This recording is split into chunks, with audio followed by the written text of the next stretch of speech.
Well, it is really a pleasure to see so many people wanting to come in on the Saturday night, May 9th, and spend some time with us here on the six screens. We have got a very special program coming up here tonight. We've got Dick and Constance Borghi, of course, exposing the Watchtower. And this special guest tonight, of course, will be we got good friend Gilbert Gonzalez and Nadine. We got them on as well. So we are going to have a rockin' awesome night. And I want to let everyone know what's happening here. The Michael Jackson movie is out, and we're starting to get ex-witnesses reviews on it. That's what they're going to be discussing here tonight. And all those that have seen the movie, well, by all means, we'd love to have you call into the program. Now, you can see the telephone number scrolling across the bottom, but also I'm going to make it possible if you want to come in via StreamYard, you can come in on just audio. You have the option to, show your face or not, but at least you can call in on audio. So I'm going to have that link. In fact, it's already up in YouTube right now. So if you want to come in on audio or video, go to YouTube and hit the link, and I'll put that message up as well during the program so we can get some people coming in, because it really would be nice to be able to have some people come in, and along with Gilbert, Nadine, and Dick and Constance, and it kind of like in person. So it'll be really a wonderful thing. So anyways, we're glad you're with us, as I say. So let's bring on our good friend Dick and Constance Borghi. Let's add them to the stage. Hello, Dick and Constance. Hey, Rick. So they go out where the sound is good, the video is good, everything is going fine. So you're coming in from South Carolina.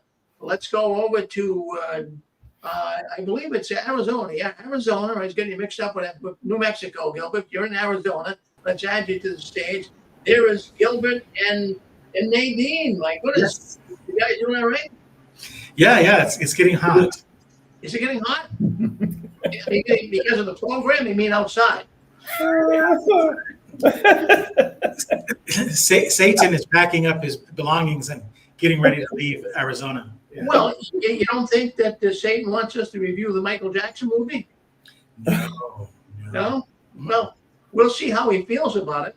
But anyways, we're really looking forward to it. I'm going to be putting messages up. I'm here in the studio, and any problems we have, I'll get right in, straighten them out. I'm looking at a lot of people already coming on. Now, those coming in via our telephone line, bear in mind now that, you can unmute yourself to speak up. You hit *6. But if you could, when you're done speaking, hit *6 again. That will mute you, or at least hold your hand over the receiver so we don't hear a lot of background noise, because we've been getting a lot more people coming in, and we want to keep it as clear as we can. Now, last week's program, we get up over 10,000 views, which is pretty darn good here with the six screens. So we always get a whole lot of people listening in live as well. And we'll share some of those facts with you later on in the night. So let's do it right now. I'll cut out of here, leave you guys alone, and I'll just move myself out right now. Let me just do that. The way I have to do it, because I want to keep the sound on. So I'll leave that six screens logo up, because that's how they come in on the telephone. So Dick and Constance, take it away. Thank you, Rick. Thank you, everybody, and welcome to the Connie and Dick show. And we're really quite excited to have Gilbert and Nadine with us tonight and help us with the program. And we just came back from the movie. And most of the audience knows that Michael Jackson at one time was a Jehovah's Witness. And a lot of what happened in his life was because he was a Jehovah's Witness. So we're going to be getting into that in a lot of detail. Like I said, we just came back from the movie about 2 hours ago, and we thought it was pretty good. My take on it was that we have been watching Michael Jackson stuff on YouTube for the last week, because we knew that we'd be featuring him on this program. We want to do our due diligence, and we appreciate Gilbert and Nadine bringing it up. It was a good idea to have a program on that. And since the movie is out, like I mentioned, we did go to the movie. For me, I saw nothing new. I've been watching this stuff for a week on a bunch of different programs. So almost everything that I saw on that show was old hat to me. Correct. What I was looking for was a connection between uh, the Jackson Five and the Watchtower. We know that his mother was a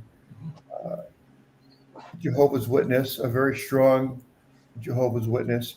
And we wondered how that played out in the life of a person that is as famous as Michael Jackson. Some people said he was the most famous man in the world. And that's probably true, but he was also a billionaire, I guess, but he squandered a lot of it. And there's a lot of controversy about him. I don't know if it's true or not, if he was a pedophile. Pedophilia runs rampant in the Jehovah's Witnesses. We've been exposing that for years. And the Watchtower has paid out millions of dollars in restitution to people that have been hurt by the pedophilia that they cover up with the two witness rule. So we're going to be getting into a lot of that tonight. And feel free to call it *6. The other thing that I was kind of concerned, I used to sell plastic surgery. I was a consultant. And Michael Jackson had a couple of nose jobs, and he had chin implants, and he had his cheeks done, and he had a lot of work done. And it caused him to lose the end of his nose because you don't get blood to the nose, to any tissue part. It goes black, and then you have to have urinary problems. So those are some of the things we're going to touch on tonight. One of the things that it wasn't on the movie that we saw today, but was on one of the videos that stuck in my mind, was he was a reader of a Bible called The Ethiopian Bible. the Ethiopian Bible. And our regular Bible has 66 books in it, and this one has, I think it's 82. It depends on which Ethiopian Bible you get. But I found it interesting that one of the videos about him was that he was quite an avid Bible reader. And all the things that he didn't understand, he would put in red, and the things he understood, he'd put in blue, and prophecies that came from Jesus, he put in green. His Bible was a rainbow, but mostly he didn't understand. And that's why he went to Ethiopian Bible, and he got more understanding from that. That's what really impressed me about what I've been watching on TV. Okay, Gilbert, Nadine, something I know you just went to see the movie. What was your take from it? Well, we saw it when it first came out, right? So, We saw it 2 times. yeah, we saw it twice. And we did, yeah, twice. And how many people were there, Dick? Were there Not much. We thought there'd be a lot, so we came real early. We got a really good seats, very comfortable chairs, and a really nice theater.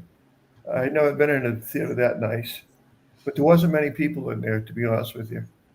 But it is South Carolina. What can I say? It's not the Bay Area. It would have been packed. It would have been the lines out the door. It's a beautiful Saturday afternoon, and probably people didn't want to sit in a movie theater. Well, you know what we did is, Times. we went to go see it in IMAX, and IMAX, yep. and it's an amazing experience. And Yep. I really liked the movie because everything right now is chopping off people's heads, blowing things up, just massive killing, demonistic movies. This was a great movie that you as a man can take your family, your little kids, and just enjoy a great night at the movies along with conversation, and say, son, when I was your age, yada yada yada. Well, Gilbert, I just want to, piggyback on what you just said. When we left the theater, Connie said to me, "You see all the previews?" I said, "Yeah, all of them were demonic." Yeah, Steven Blood, Spielberg has a gore, movie out. Yeah, very demonic. Yeah, so I concur with you. I was going to say, for those who have not seen the movie yet, because it's pretty much just starting, I found out from our friend Johnny Marciano, I got to give him the credit, that if you are an Amazon client and you have Prime, right, where you pay for that membership, whether it's on a monthly basis or for a whole year. If you're a Prime member, the movie Michael will be coming out, excuse me, on Amazon. I called and we were hoping to be able to watch it at home. And the release date won't be until the middle of next month, which is June. And it'll be like, with taxes, it'll be about $28. Okay. So if you have a group of friends or family and you all want to watch it, you can rent it. If you're a Prime member, you pay $28 to Amazon, and they'll release it digitally to your what am I trying to say? Your TV, and that way you get to keep it, and you can watch it as many times as you want. But it won't be released until the middle of next month, June. So that's a good deal for those who don't have an opportunity to see it now. Right. I would definitely recommend, if you can, go to the theater and see it first, and IMAX, because the screen is larger. Yeah. And the music is really great, and it's Well, really good. Yeah, we know that Susan is really happy with me because Rick got her out and took her to go to the movie. And Rick was all excited. They all went and had popcorn. And Susan, I'm sure, had a great time. Yeah, Rick said that on the preview that he really liked the movie. He doesn't go out to the movies. So. No, but now he might be a moviegoer now that he went out this time. Yeah. He got a taste of going out to the movies again. Yeah. I was going to say the music was fabulous. Do you folks by any chance know, Nadine, you had said the nephew is Jafar. Am I saying his name right? Jafar. Do you know who his father was of the Jacksons? Jermaine. Oh, it's Jermaine. Okay. Jermaine's son. Okay. Because I understand Jermaine had 8 kids. So, okay. Yes, but with different women, I believe. Mm-hmm. It wasn't. He's a wonderful actor. I mean, he of himself is a really, really good singer, dancer. Yeah. I mean, you could get lost in that movie thinking you're watching Michael Jackson. Oh my He's goodness. really, really that good. And Gilbert, I just want to piggyback on what you were saying about Sue got Rick to go outside and see a movie. Rick doesn't do anything for his own pleasure or enjoyment. He does everything for everybody else. Yeah. That's who Rick Ferrin is. Yeah. So it was good. It was good to hear him say that. And I really think I really think Michael Jackson was innocent of everything that he was accused of. And I think because the truth always comes out at the end. And the fact if he really was guilty of anything, I don't think this movie would have been a success. I think the truth always comes out. And I like to believe in the goodness of Michael Jackson, and that he was surrounded in we all know it, that he was surrounded in a very dirty world, Hollywood. And he's not a professional in that business. He was a professional singer, producer, writer. He's not a professional politician. He's not a professional con job. He doesn't live in that world. And so could he have been compromised? Could he have been set up? Of course. His nature is that of trusting people, looking at the good in them. And so, and now when we find out what happened to Prince, maybe even Elvis Presley, and all of these people are, dying of drugs. No, I think these are very good people. And they just we're in a very dirty industry. And I think time has proven, and Michael is still loved, that if he was guilty, the truth would not be on his side, and it wouldn't be nice to him. The future. So that's why I think the future is nice to people like Elvis Presley, to Michael, because you know what? I really do think they were good people. Deep down, they were good people. Right. We saw a YouTube video this week, like Rich said. We were watching a lot of them with regards to Michael. And apparently Michael had said something to his mom about if I ever die, like sort of suddenly, those are my words. Yeah, there's a group called The Circle. and they're after me. They're after my life. And he got very frightened and very paranoid about that at the end. And so when the whole situation came, Michael had passed away, and there was the big AEG concert that was going to be in London, the O2 Stadium, and Kenny Ortega was the director and so forth, and Michael was trying to rehearse for all that. Kenny Ortega did say that Michael was very, very anxious, and he was very paranoid, and he just, he was forgetting his steps, which was not like Michael. He was really, really tired, and a couple times he fell down, and he was just absolutely, totally, totally exhausted. And they were just pushing. First, it was going to be 10 tours. Then it was going to be, excuse me, I said that wrong. 10 shows. Then it was going to be 50 shows. Then it was going to be 100 shows. And in the condition that Michael was in, he was 5'9", and he was generally about 135 pounds, which is really thin. And he got down to about 120 pounds, and he would eat one meal a day. But he was just exhausted, just absolutely exhausted. And they just kept pushing him and pushing him. There's something, I'm sorry, hon. No, it's okay. I just finished. Yeah, I just wanted to say, because Gilbert, you brought it up. I really want to think the best of Michael Jackson. I really do.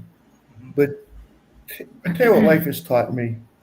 Anytime you're fooling around with drugs, whether it's hard stuff or marijuana or whatever, it's a portal for the demons to get in there.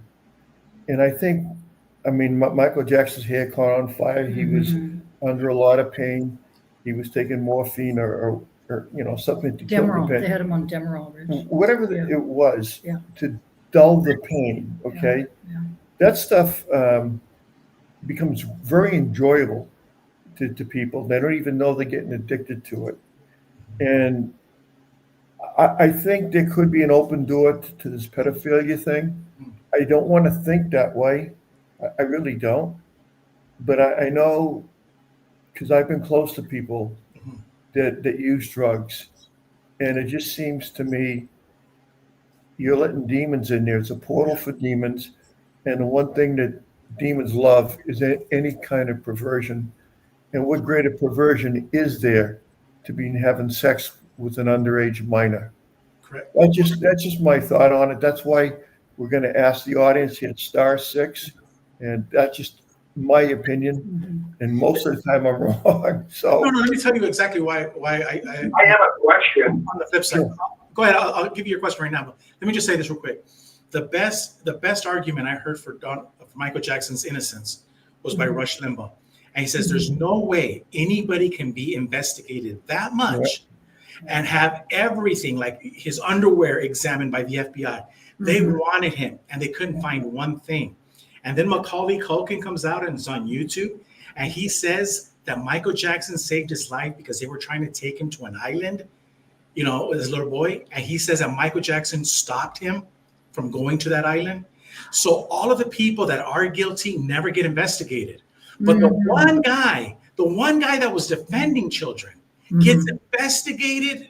They looked underneath the carpet, right, and not found one thing. So I find it, I understand that argument that he was making, that it's very hard to believe the government saying that Michael Jackson is guilty when they spent millions of dollars and came out with nothing. And yet they're the ones, now that we're looking at it from a 2026 lens, they're the ones that are accusing Michael Jackson, in my opinion, of what they were guilty. They were projecting on him. That's just my opinion. No, that's well said, Gilbert. That really is well said. And that's the high road, and thank you for taking it. Well, I was going to say, Michael Jackson was... Because I always went with Macaulay Culkin's view because Macaulay had been harmed. And when he said Michael Jackson helped him, I stand with what Gilbert is saying, that showed the kindness and appropriateness of Jackson's actions. And also, I mentioned it before, that Gene Kelly and Fred Astaire were on the set of Thriller. And if Gene says Michael was okay by him, I stand with Fred and Gene on everything. Wow, I did not know that.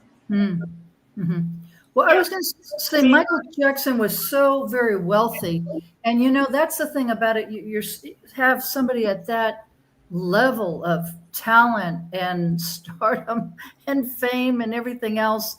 There are people that just want to target him, blackmail him, whatever. Mhm. I mean, when you have children, he was very protective with. They didn't show that in the movie, of course. But Rich, who was the guy that was the famous Lindbergh? Yeah. Remember Lindbergh? I mean, that was before our time.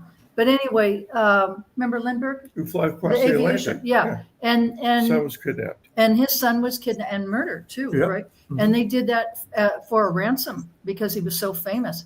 So, when people are this famous, there are evil people out there that want to be able to do whatever they can to target that person so they can get their money. Now, there was a story about the maid, that's what she had to say. And the jury said, no, what you said is a lie. But I do believe that Michael was definitely innocent. I think, he was childlike in that sense. I mean, of course, he had attorneys. He had that guy, John Braca, that they showed in the movie. John Braca, who was the person that dealt with the Beach Boys and Bruce Springsteen and all that. Okay, that was his main attorney. And he was the attorney when Michael was doing the Thriller album and through his career. But anyway, these people are just, I'm not saying John Braca, but I'm just saying Michael was very innocent with regards to what was going on. And you can see in the movie that his childhood, he didn't have a childhood. I mean, we mentioned that last time. And, it almost made me want to cry because, I mean, just think about it. Okay, he was the 8th of the 9 kids, right? And he did not even have, have a childhood because they had to constantly rehearse. And there's that scene where he's on the sofa and he's looking out, watching the other kids play, and he's happy, and the father says, get up here, Michael, and start rehearsing. And the brothers were all in their pajamas, in the living room, that scene. And Michael never had that opportunity of having a childhood. I mean, at least we did for the most part, many of us did. Can you imagine if you never got to really enjoy your childhood? And then, because you're always rehearsing, it's all about money and rehearsals and, your gigs and all that. And then on top of that, you have to realize, his mother became a JW in the 60s when they were in Gary, Indiana. So, he's having to, study the Bible and go to the meetings. And I mean, so he has absolutely no time to himself to really just develop any kind of friendships with people. He just basically had his brothers. And then as he got older, he bought that, remember in the movie, that Twister? And he wanted to play because he still, was like childlike. And he got the chimpanzee and the llama and the giraffe, and those were his friends, those animals, which was sad. I want to piggyback on what you're saying because I thought about exactly what you're saying. Yeah. There's this girl I know. I went to high school with her. She was in a congregation. She's like in the most powerful people in politics in Arizona. She sits in these in these seats. But when I talk to her and her family, she tells me how any celebration, 4th of July, St. Patrick's Day, she goes all out. And now, who's this, Gilbert? Who's this? This girl that she's from, I don't want to mention her name, but she's here in Arizona, but she's way up there, like in the top 10 most powerful people in Arizona. Okay. In the political realm. Okay. But we went to the Kingdom Hall together. We went to high school together. And so when I talked to her husband and the kids, they're like, yeah, when it comes to these holidays, she goes crazy, like over the top. Yeah, over the top. Because of what she missed out on. Mm-hmm. See, so you and I missed it, Nadine missed things, so we all react differently. And so when you were saying that, I try to put myself in Michael Jackson's shoes. Right. He's the youngest of the kid, at that time, a lot of kids, big family, he can't go outside in Gary, Indiana. All the kids are playing baseball. He's stuck indoors. You're right. So, maybe some people will say, Michael Jackson was crazy, but you would be too if you were in Gary, Indiana, and Joe was your dad. Well, that's it. And it was just a 2-bedroom little cottage is what it was. Yes. And he was in the steel mills, the father was. And, you know, he wanted to get out of Gary, Indiana, and he certainly wanted to get out of being a steel mill worker. And the father's only ticket were the boys. That's what it was. And he drove them very, very hard. Yeah, very hard, you know, so that they could rise to fame and the family could move out and have their dreams of being the Jackson Five and so forth and do very, very well. Yeah. And so can you blame Michael Jackson? You know, he had this upbringing and now he's sitting on a lot of money. Of course he bought a monkey. I mean, it's, you know, he has the money. He has the money. You know, can you blame him? I mean, try to put yourself in his situation, like you were talking about. Yeah. You know, he had that snake. He had that snake there in the living room too. Then he had the llama. I didn't like that snake. No. I didn't either. Yeah, the other And animals. the rat. And the rat. Oh, Yeah. the rat and the snake. Yeah. Yeah. But, you know, it just says a lot about his childhood because, you know, you do hear about a lot of these entertainers, musicians or actors or whatever, say especially musicians, you know, they got gigantic crowds. If it's U2, you know, the group from Ireland or the Beatles or whoever, you know, the Jacksons, you have all these people, thousands and thousands of people just can't wait to get the tickets and come to your concert. But then, you know, a lot of times, you know, they're very lonely people because when they go back to their hotel room, you know, they're pretty much, I mean, they have parties and stuff like that. But I'm just saying, when they go to sleep at night, they're all by themselves for the most part. You know, all of that, those accolades and the love of the audience, you know, that's show business. That's the stage. But many of them in their own personal lives, they're very lonely people. Yeah, you know, and going back to what you're saying, we all react differently to it. Mm-hmm. And just because Michael Jackson reacted one way, you know, he's normal. Because like my brother Jesse, you know, he likes his alone time, but he bends metal. He lights a torch and starts welding for no reason, but he wants to be alone in the shop. Yeah. Everyone's different. And Michael Jackson, you know, like he we saw he was reading those books, the Neverland. Yes. You know, and now he has millions of dollars and he's like, I'm going to spend it. So that movie helped me understand that, you know, if I was in Michael Jackson's shoes, that's pretty normal to me. It's pretty normal. Yeah. Well, you know what was very interesting? Just there's so many things to share with it, but you know, I was going to say, just think about growing up with a father like Joe Jackson, who was very scary. Okay, my father was not like that. Rich's father was not like that.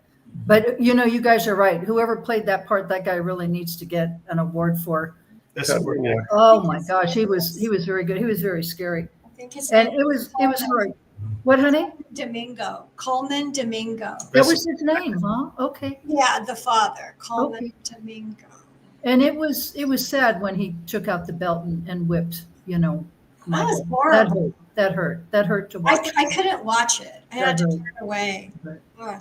Yeah. I didn't like it. But he, you know, you think about, so Michael grew up with that, you know, that kind of personality for his father. And then his mother's very submissive, right? She's a JW. You know, he's the head of the household, even though he was never a JW, meaning the father, Joe Jackson. But, you know, the mother's very submissive, very quiet.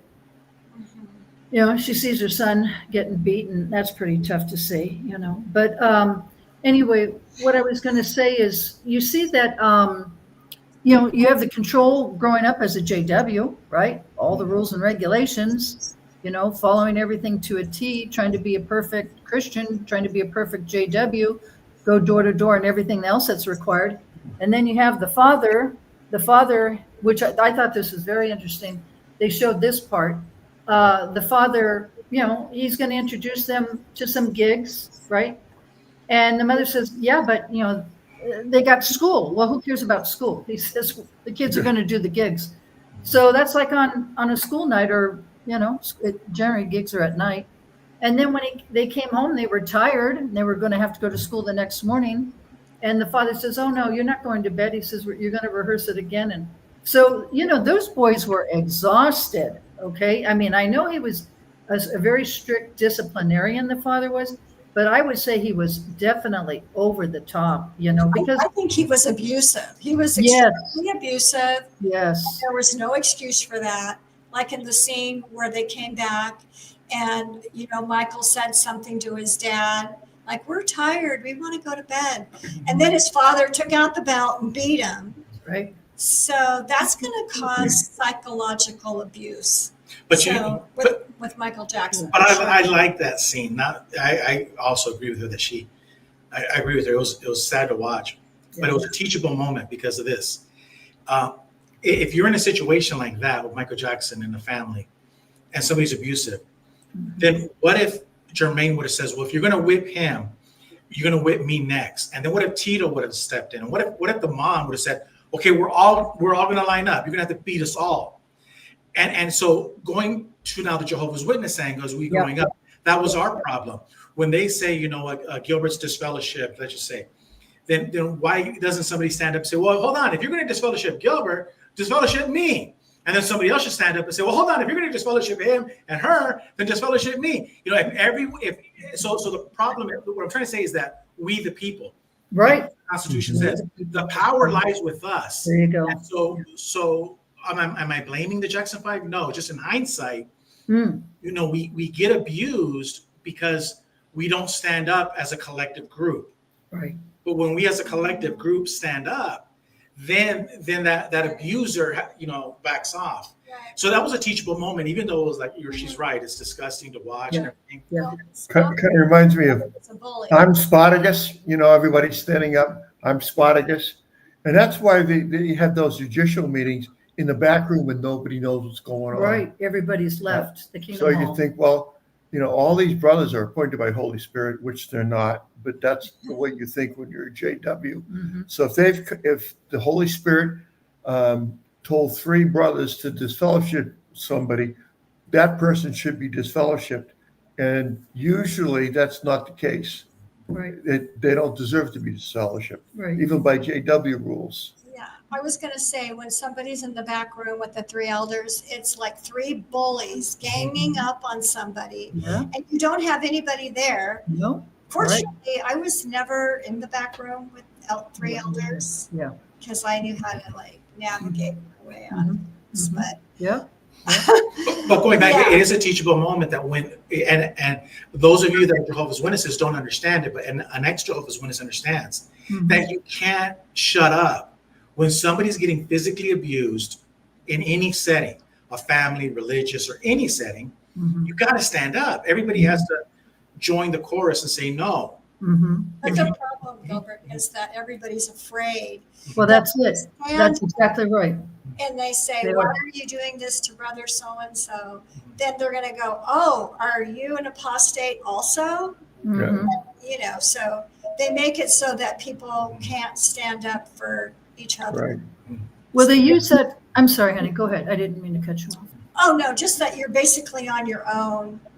Unless it's a rare person that will step forward, and then they're going to get, ex-nayed out of the group too. Actually, you can be disfellowshipped. They call it brazen conduct, which is anything that they want to come up with. Like That's for anything, huh? if you Yeah. say to an elder, hey, how come you disfellowship Brother Smith? And I said, it's none of your business. We know what we're doing, and the Holy Spirit directs us. Well, Brother Smith's a wonderful guy, and I heard something about why you pulled him in the back room, and I don't agree with it.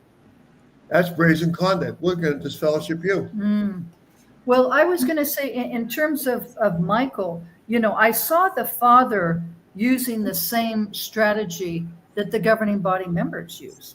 And what do I mean by that? He used a tremendous amount of fear. He used a tremendous amount of guilt and shame on that family. And how do I relate that? Well, when Michael really wanted to go solo, he wanted to go solo. There was the Jackson 5, for people who hadn't watched the movie. He wanted to go solo because of his talents. And the father was not crazy about that, because the father wanted absolute control over all the boys, the Jackson 5.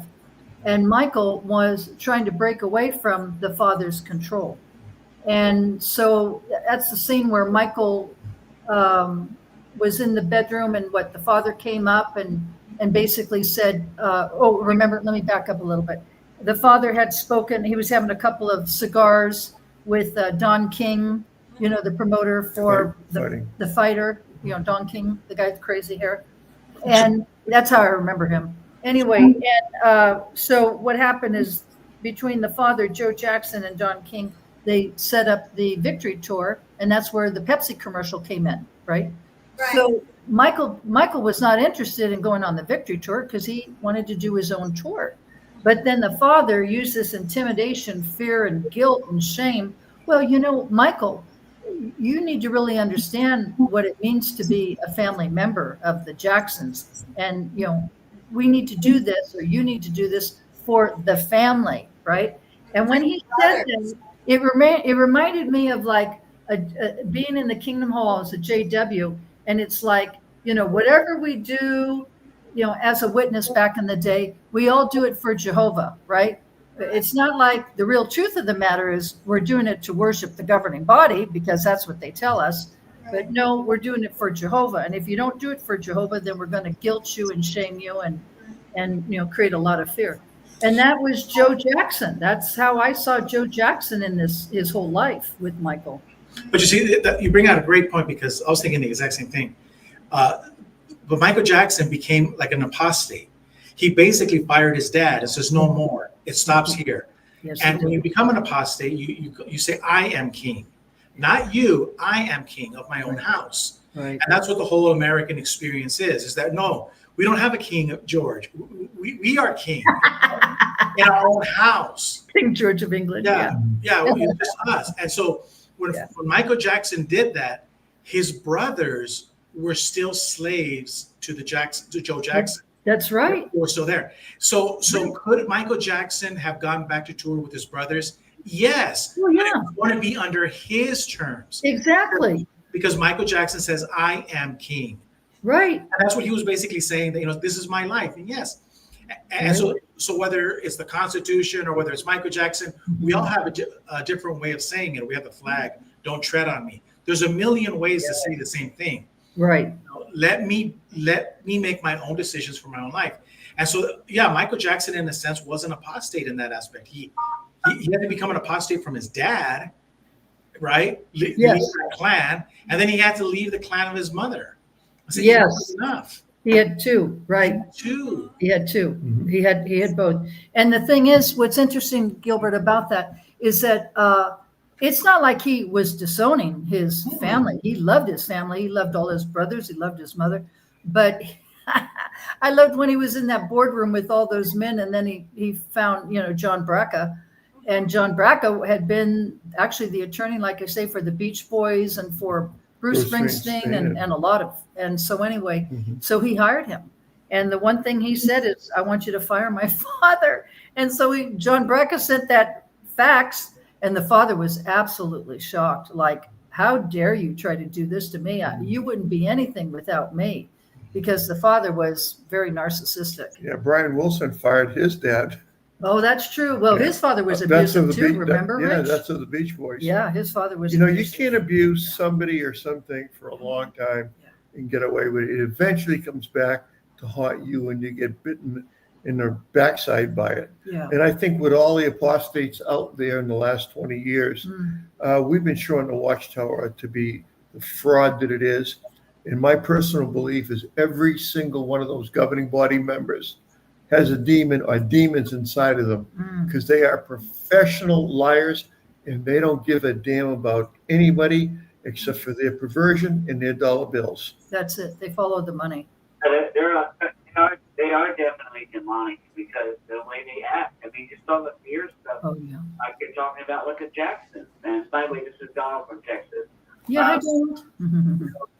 All that control reminds me of, kids when they start a club, how they'll bully you and stuff. Not bully you, well, they will bully you, but when they kids club, they kind of put fear tactics in. Well, if you don't do what we say, if you don't do this and do that, you're going to be kicked out. Not.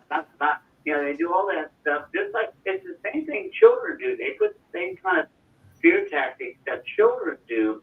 So really, these governing body members are just like children. They think they're better than everybody else. They think they have control over everybody when they don't. Basically, they are a satanic governmental organization. They really are satanic, and Well, I mean, there's no paradise with them. There's no spiritual paradise over there. Right. There's no spiritual paradise. I hate to see what the earthly paradise that they claim will happen will be like, because it's not going to be any better. Well, they're very narcissistic, and their attitude is it's our way or the highway. And Joe Jackson was the same way with his family. It's my way, or there's consequences. Mm-hmm. And I think even Catherine was very afraid of him. I really do. Yeah. And this is, one of the great scenes that really hurt me in the movie was when Michael Jackson has the Twister game and Oh yeah. brothers are playing basketball. Oh. And so it shows in the movie how he was estranged. He wasn't as close to his brothers as he would wish he could be. Mm-hmm. And a lot of that has to do with the patriarch of the family. So Joe is a problem, Right. but at least he's keeping the family together. But Catherine, this is where Watchtower failed her, because some of the fondest memories I have as a kid is every Saturday we would go to Mexico and Grandma and Grandpa's there. So we go to Mexico How and sweet. all our cousins there, and it's just we go and Grandma's cooking. Yeah. And everybody wants to go because Grandma's going to cook. Yeah. But the point is this: is when Grandma and Grandpa die, then nobody visits each other anymore. And then with the Jehovah's Witness thing, it just made it worse. So the whole point is a learning lesson. And if you can learn from the movie, is that if you come from a big family and you're a Jehovah's Witness family, they destroy the patriarch system of your family that keeps everybody connected. And that's what you saw in the Michael Jackson. I saw it in my family. We all saw it. Anybody who is a Jehovah's Witness knows your patriarchal family has been destroyed. Mm-hmm. And Watchtower is the number one cause of it, plain and simple. Now, yes, you may have a Joe Jackson in there, whatever, but at the end of the day, she didn't step up to the plate. Doesn't mean she's going to hell, no. But it's a teachable moment that when you have a lot of kids, a lot of family, and you're an older person, Yeah. you have a responsibility to keep that patriarch system of keeping everybody, together. Right. Because it's fond memories in the children. And you could tell that hurt Michael Jackson. Could you imagine? He wanted to spend time with his brothers. Yeah. But you got to go to the meeting, or you got to do this. Everyone is. Right. I think his brothers were a little bit older than him. Mhm. And so they were like already married. I think Jermaine was married, or, some of them were out of the house. But Connie, I was going to ask you, Yeah. the scene where, so Michael Jackson has the lawyer Yeah. fire the father, and he's John Braca. Yeah. right. And he does it through an email. Okay. So then Michael Jackson. Facts. Come on. Okay. Email. And so, well, I think there was email then, wasn't there? No, back in the 80s, no. I think- It was a fax with a thermal paper. Okay. All right. Okay. It's okay. It came through. Let me- It's okay. So- Go ahead. Yeah.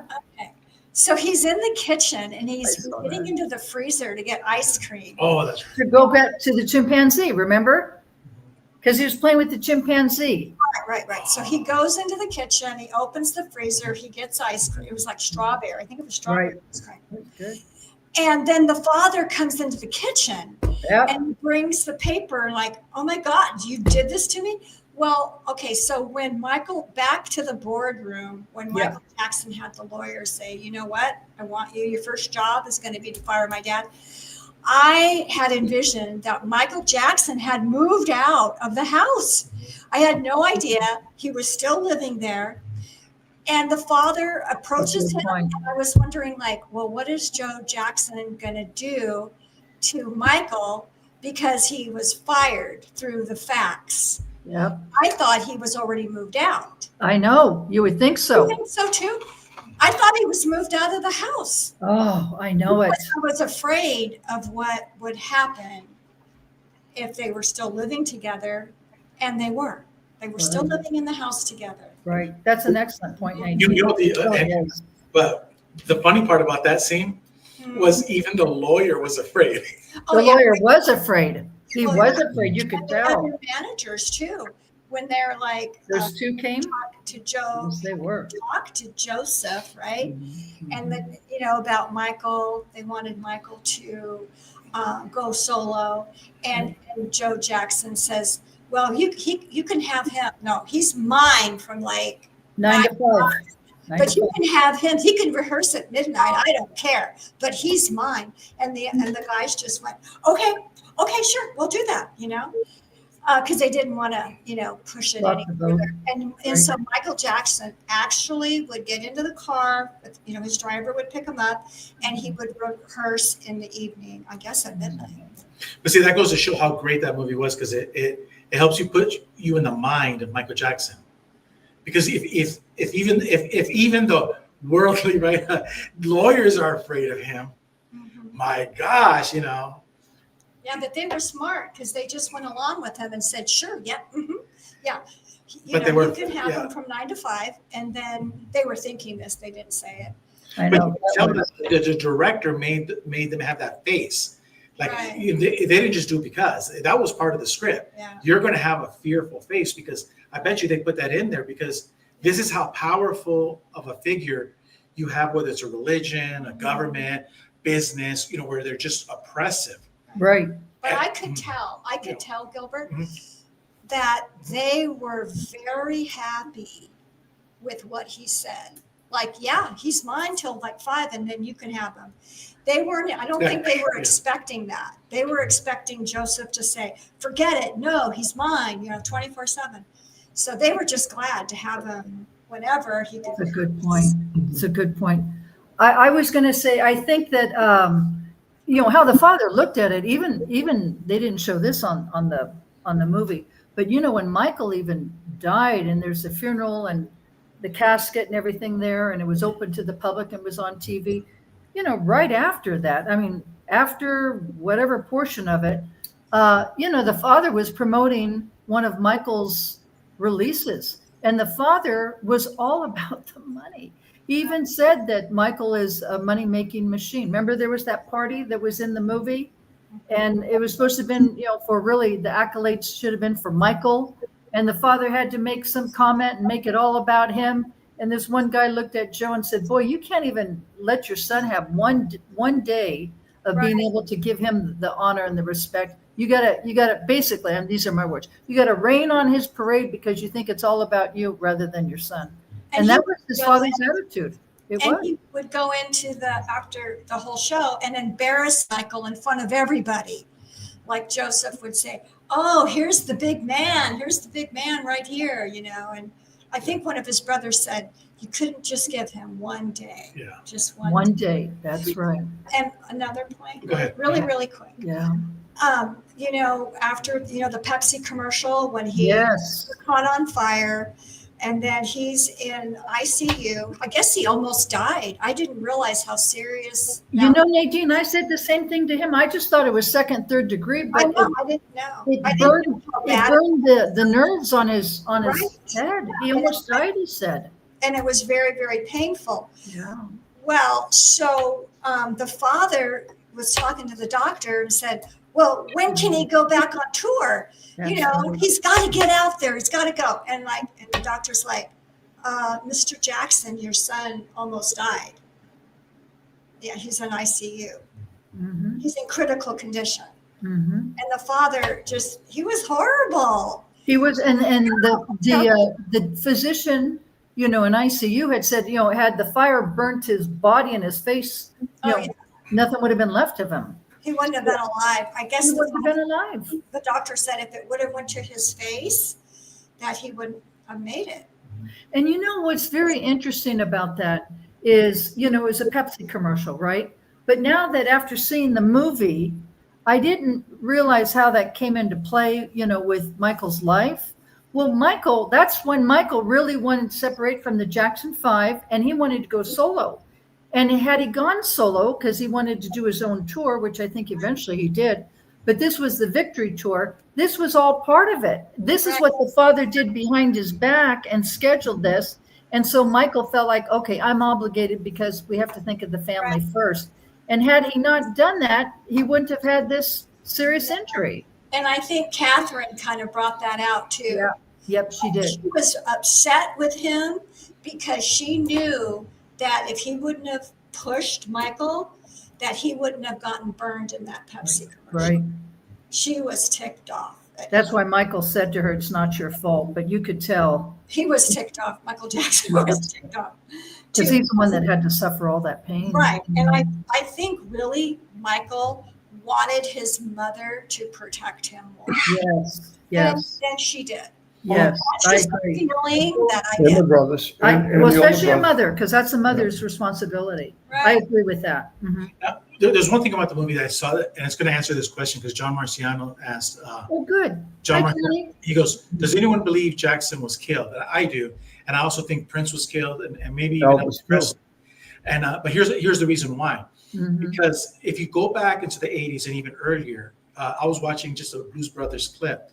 And in all of these clips, you have black, whites, and anybody in between in the videos, and they're all cohabitating. No one is fighting. They all love each other.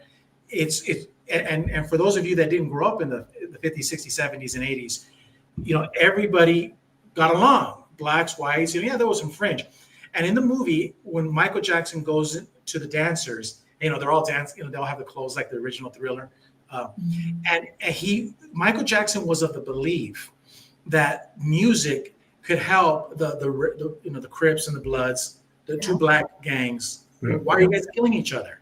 Yeah. So we come to find out that these governments do like us killing each other. The Jehovah's Witnesses have us hating the Catholics and vice versa. Mm. We're always, they control us through our hatred of each other because we all have labels. And so here you have a guy like Michael Jackson, who is in one finger, has more power than all of the members of government, and all of the members of power of Sony and everything. And he's saying, he's preaching, guess what? Why don't, it doesn't matter if you're black or white. Why can't, what is this? And then Prince calls himself the artist formerly known as Prince, which means I'm not a slave to Sony. You do not own my body. You may own my name, but my new name is the artist formerly known as Prince. Mm-hmm. So he's declaring a declaration of independence. Mm-hmm. King George wants those people dead because how dare you declare independence? Mm-hmm. So to answer his question, in the movie, here you have a man who's so influential, and his influence is for the good. Right. Hey, I got an idea, black people. Why don't we stop killing each other? Wow. Oh, no, we can't have that. No. Or vice versa. Why, Jehovah's Witnesses, why don't you stop hating every religion and calling them, Satan's organization on earth? Mm-hmm. No, we can't have that. We need you guys constantly hating on each other. Mm-hmm. And in the movie, Michael Jackson shows, and through his music, that he was wise to their evil ways. Gilbert, what's interesting is that when he was in the hospital bed at the burn unit, just a backup thought. Yeah. He asked John, it's either Baca or Braca. I think it was Braca. Anyway, his attorney, he said, basically from the lawsuit, from the burn from Pepsi, he said, how much money are we going to get? Meaning from the lawsuit. And he said, well, it'll be 7 figures. And Michael said, okay, good. He says, I want every single dollar donated to this burn unit, every single dollar. He had a very beautiful, generous heart with regards to that. But yeah, there was another thought that you said that it'll come back to me in just a little bit. That was a beautiful scene. Yeah. I know what it was. Yeah. Thank you. When he was in bed there in the burn unit and his mother was there, he got to the point where he thought, you know what? Just what you said, Gigi. He said, I think, where my focus in life, where I'm going to shine, like my mission that God has given me, a second chance in life, he said, is basically, to show love to the world and to show joy to the world and to heal the world. He says, I don't care if people are black or white. And that's really what resonated with Michael, and everybody in all of his concerts, everybody loved him. Even remember that one song he said, I don't remember the name of the song right now, but I loved all of his music. But that one song about being black or white, that Michael Doesn't had. matter if you're black or white. Oh gosh, his music was so Now, good. I'm sure that in that hospital, I'm sure that there's a plaque commemorating what Michael Jackson did, right? Yes, I would think so. So my question is there a plaque in that hospital for Watchtower's donation? Is there any hospital in the United States that has a plaque commemorating the donations of Watchtower to the hospital. They don't Not a- donate not a anything to cent. anyone except themselves. When 9/11 happened and those buildings went down, Yeah. and the Watchtower could have given a lot of support because they're right across the river. Mhm. They put them on lockdown. Nobody got any kind of support at all. Right. They sent a bunch of elders out, I think. To I pass heard. out magazines. Yeah, like that's really going to help. Yeah. So yeah, Michael Jackson in one finger That's right. had That's more right. charity than the whole religion did in over 100 years. And what about, honey, what about all the children that were there, that were burn victims? Some of them even looked like they might have had cancer. I don't know. They were Went to completely go bald. visit all the And he kids. went to go visit and give them toys. I mean, he had such a beautiful, generous heart. He really, Michael really did. He had a very beautiful, generous heart towards people. You could read that. You can't fake that. People can see right through that nonsense if it's fake. And even he was talking to John Braca, that attorney, when he was walking down the aisle, the hallway in the hospital. How much money am I going to get from are we going to get?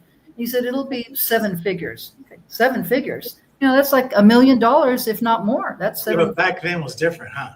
Yeah. And he said, I want every dollar donated. And, as he said that, guys, I was listening and I'm thinking, okay, this is an attorney. Okay, tell me what attorneys poor. There are no attorneys that are poor, especially when you're in the record industry. They're very wealthy. And he's walking down the aisle with Michael Jackson, and he can see his generous heart. Now, a lot of people would say, well, I'll be happy to take all that money and whatever for myself to buy, a McLaren or whatever, another mansion. Or no, Michael wanted to donate it, to the hospital for all the burn victims. And I thought that was just a beautiful, I'll use the word, a beautiful witness of his generous heart from, reading God's word and realizing, to love other people. Connie, I was going to add that the attorney that he had Yeah. and the driver, those guys were such good guys. And they were more of a father figure to him. And they were honest. I mean, at least that's the way the movie portrayed it. Yeah. And I think they were. In fact, I read that the driver, like he recently, I guess, passed away. I'm not sure exactly when he did, but he was friends with Michael Jackson, and him were good friends. Yeah. Will, remember his name? I thought was Will. Was it Will or Bill? Bill. Will. Mm-hmm. Yeah. Bill. Bill. Yeah. Bill with a B. Yeah. Yeah. Remember when he was little, his dad said, "This is going to be your driver from now on." He goes, "Say hello to Bill." And he says, "Hi, Bill." Yeah. And so he knew him when he was very little. Yeah.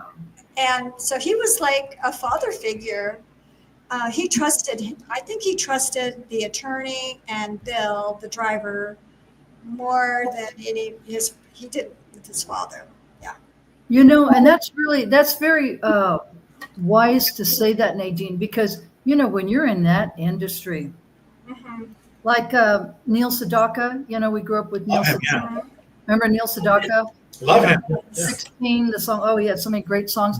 Well, Neil Sedaka had a comeback, but the reason why he had a comeback was we were watching a YouTube show on him, and I didn't know this, but Neil Sedaka he went bankrupt, and he went bankrupt because of the fact he had his mom, and his mom had a boyfriend, and the boyfriend was Neil Sedaka's manager, and he took all his money.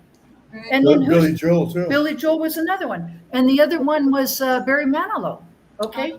So, this is very common and unfortunately it is, but there's so much access to money that people are right there to be like vultures coming in and taking it.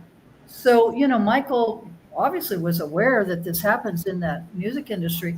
And I'm glad at least he had a couple people he could trust. So those two guys were good worldly men. Yeah, right.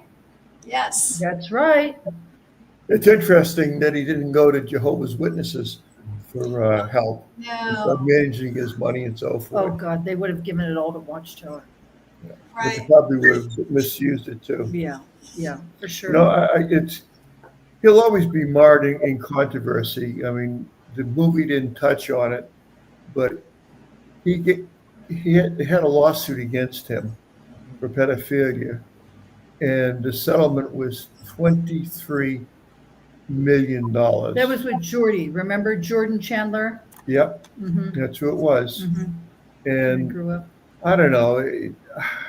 Well, I can tell you what I do know about that, Rich. Yeah, go ahead. Okay. Jordan Chandler had, of course, a mother and a father, and the parents were divorced.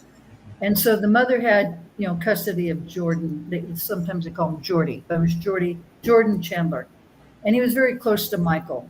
And, Michael just loved young people because he never really got to enjoy his childhood.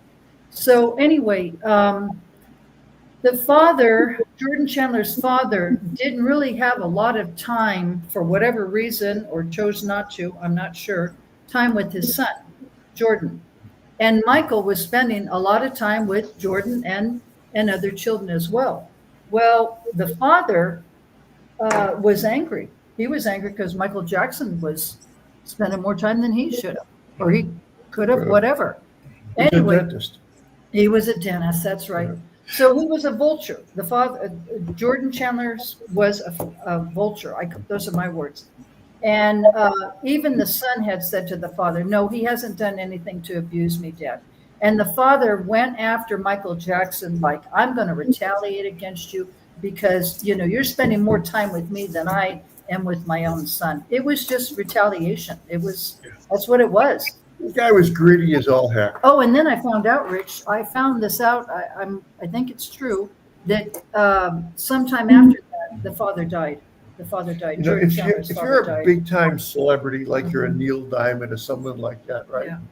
If somebody goes up and puts an accusation on you, there's no proof to it. There's nothing, but they know the big time celebrity will pay the person off to shut them up, even though there's no truth to the allegation, because it'll ruin their career. Yeah, that's what he wanted to do. Yeah. And Michael had to be on tour. He was going, I don't know which tour it was, but he couldn't be coming back to the courts to deal with this issue with Jordan Chandler. And so, I'm sure with his lawyers, Michael's lawyers, they said, Michael, just pay the $23 million and get it off so that you can move on with your life. You don't have time to be dealing with this. And I think a lot of people are thinking, oh, well, maybe he was guilty. That's where the issue comes in today. Yeah. I don't think I could ever, if it was $1 trillion, if somebody accused me of being a pedophile, I'd have to play it out in court because that's just me.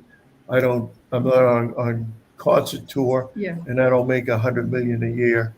But then you have to realize, though, Rich, when you have these concerts, you've got the promoter there, you've got all the staff, everyone, all the dancers, the musicians, everything. And when you cancel, even just one concert, because it's a contract, there's some serious financial repercussions, let alone a whole slew of, oh my, now you got legal problems with the promoter and everybody else going on. So you have to sort of weigh which one's worse, right?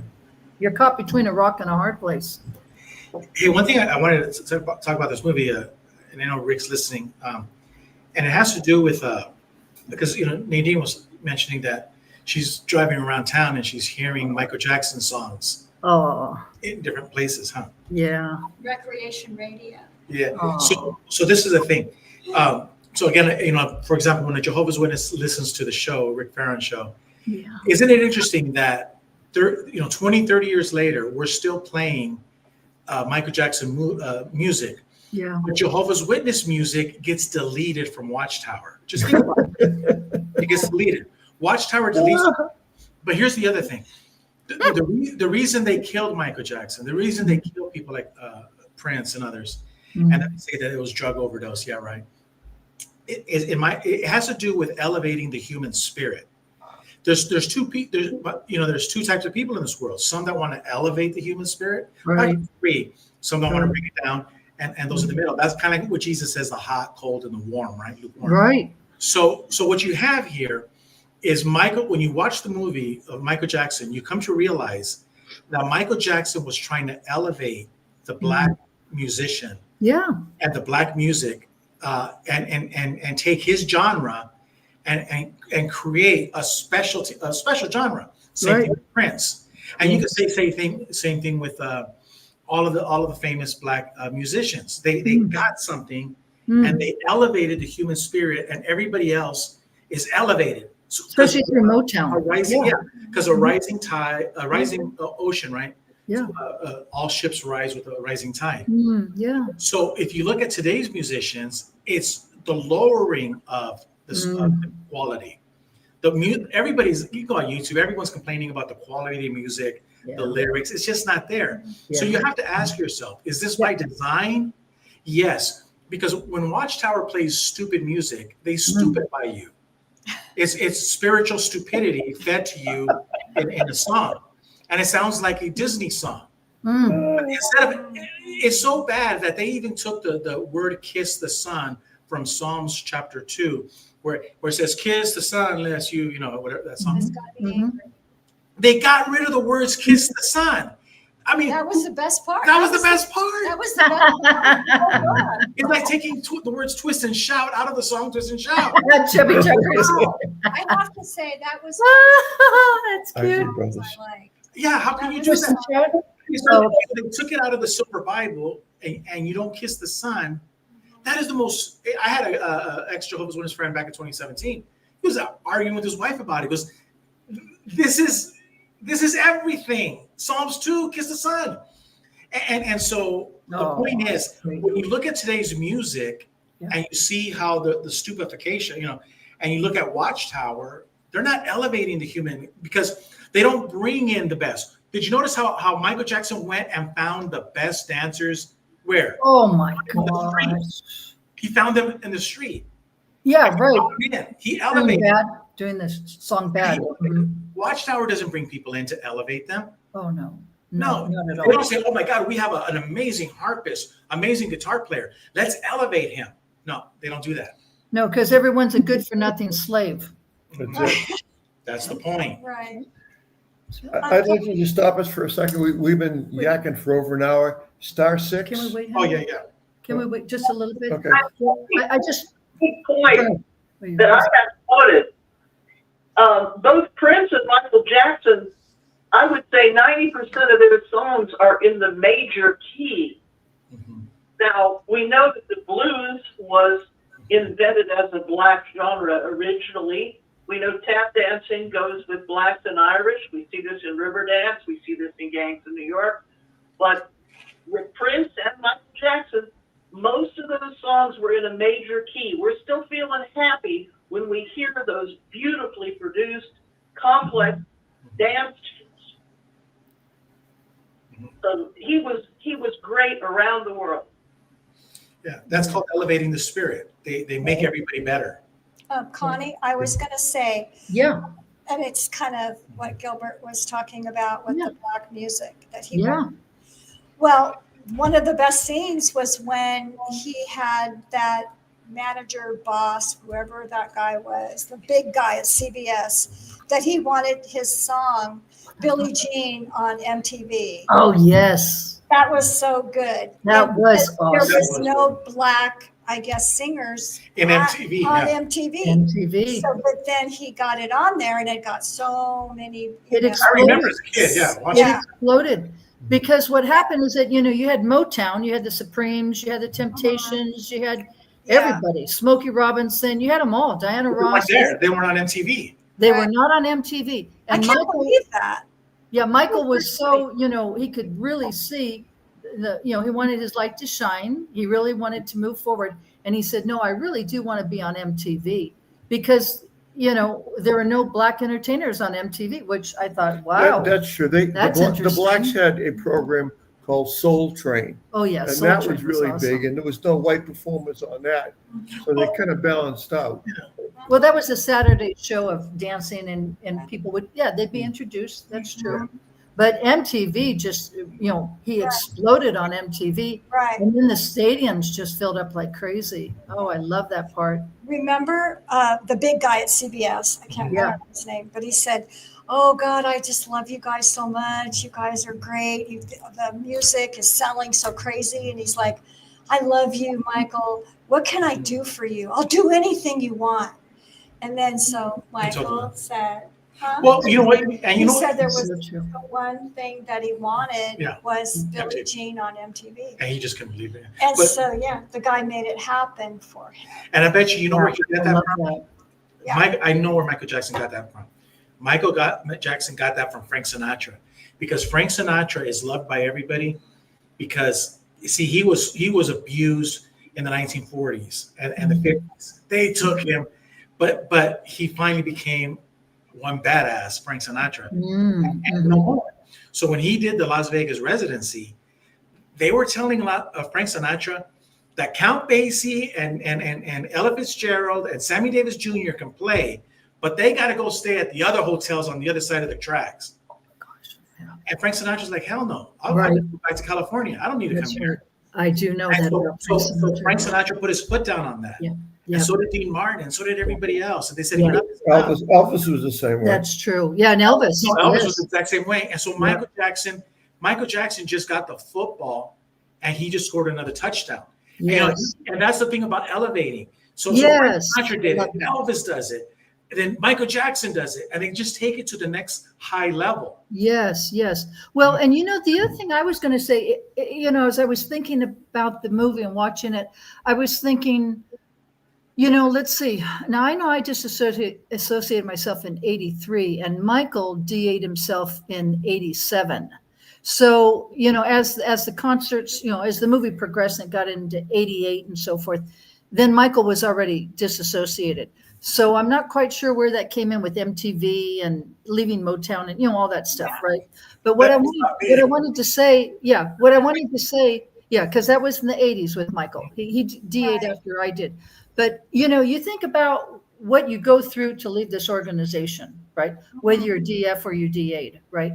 And anyway, so the point is that that's huge, right? It's huge. It takes a lot of courage, especially to DA. It just takes a lot of courage to leave this organization. Let's put it that way.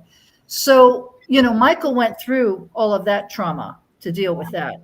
Yeah. And yet the thing is, you have to find your own, your own personhood. You have to find your own direction, your own life. And I think, I could be wrong, but I think that definitely at that point, Michael had been disassociated, because when he was in that meeting with his attorney and that CBS guy who was the big muckamuck, he was at the top. He was a big one. He was the big wig. Michael stood up for him. And then that gentleman had said, well, there are no blacks on MTV. Yeah. And Michael said, well, I'm a very proud black man of who I am, and this is really what I want. And I just love that, because what happens is that when you leave an organization or any kind of institution that has tyranny, which is Watchtower, right? Okay. Or you have the abuse of his father, tyranny, right? Or the people who are vultures in the music industry. There's tyranny there. They want what they want because it's all about sales and profit. What happens is that, you get your own voice, and, you put your foot down and you say, no, this is what I want. This is who I am.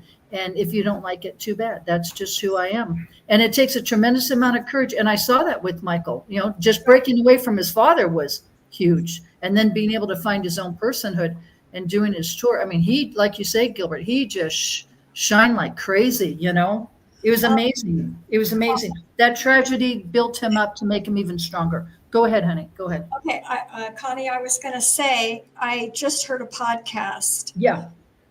It was when Michael Jackson disassociated himself, was when he did Thriller. Yep. And so the brothers gave him a hard time about it being, demonistic and things like that. And so they had to finally come to some negotiation where he put a disclaimer, which is good, at the top. But I'm just going to say more. I was going to say more.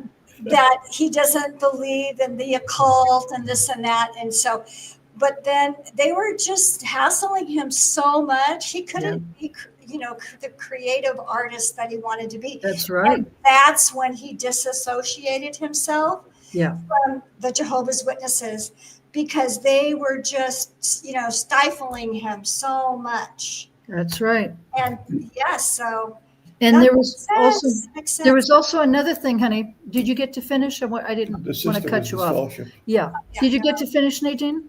I was finished, yes. Okay, honey. I don't like when people cut other people off.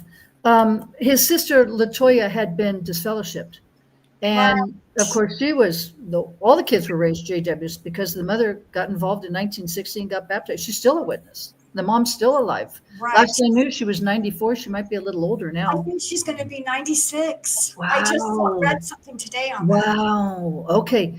Well, the thing is, Latoya was disfellowshipped for whatever reasons. She got into an abusive relationship with the guy who was her manager.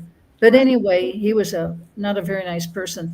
But anyway, so what happened is that since Latoya was disfellowshipped, JWs, you can't have anything to do with your family member if they're disfellowshipped.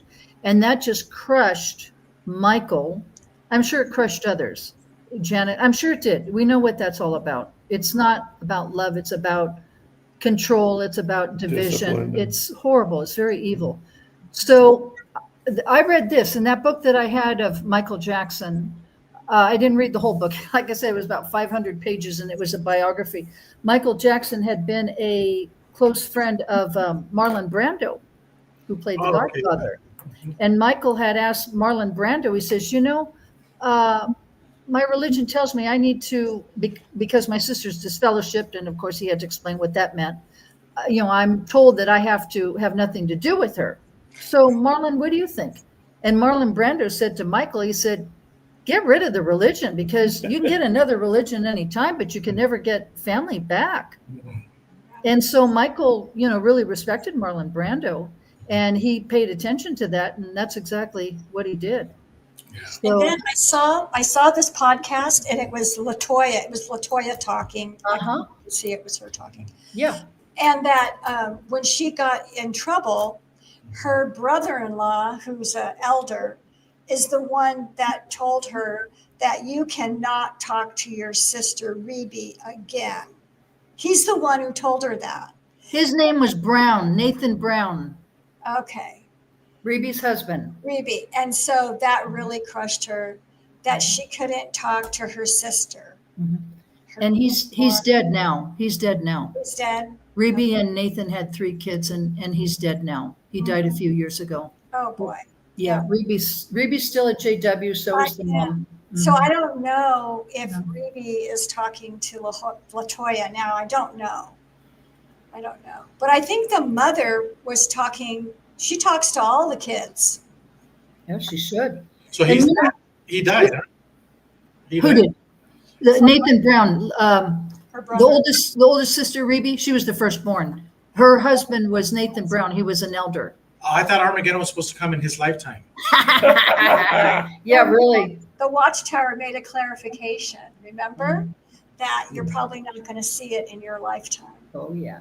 Wasn't that Yeah, December? Oh yeah. Nadine, when I was studying, it was absolutely, positively going to happen in the fall of '75. Yeah. Mm-hmm. Well, I got out of the Marines, so I wasn't killed in Armageddon because you can't be wearing a uniform. And anyway, you know what I'd like to hear? I'd like to hear Rick went to the movie. Okay. And anybody else, Star 6, I know Yeah. we've been Wow. yakking for almost an hour and a It's half. been good. Yep. I have some other thoughts when we're done. So, Rick, if you're out there, you saw the movie, what do you think? Well, I have to tell you, Dick and Constance and Nadine and Gilbert, I walked away with a very different understanding of Michael Jackson.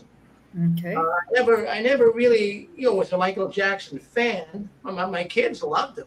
They thought he was wonderful. And I never really cared much for his music, to be quite frank. But I'm not really into, movies and songs and things of that nature. But I did enjoy the movie. But like I say, I came away with a different understanding. I really thought that Michael Jackson, the things I've heard, because in 20 years of doing this program, we've had numerous people call up and be concerned about Michael Jackson. And it was always that, why is he getting away with it? Everybody else would be disfellowship for what he does. Why doesn't Michael Jackson's mother get this fellowship? I mean, for 20 years I've heard this. And really, lots of times it came up on the 6 screens. What happened 15 years ago, we had a man that came on the 6 screens. Okay. And he actually was involved in the Woodland Hills congregation in California, where Michael Jackson was an elder, as a matter of fact. He's now an ex-elder. But he came on the 6 screens, and he was talking about, the difficulty they had with Michael Jackson at the congregation. And it created quite a problem, according to him.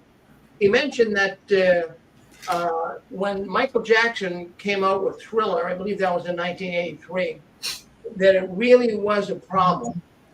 They didn't know what to do with Michael Jackson. Now, Michael Jackson was never disfellowshipped.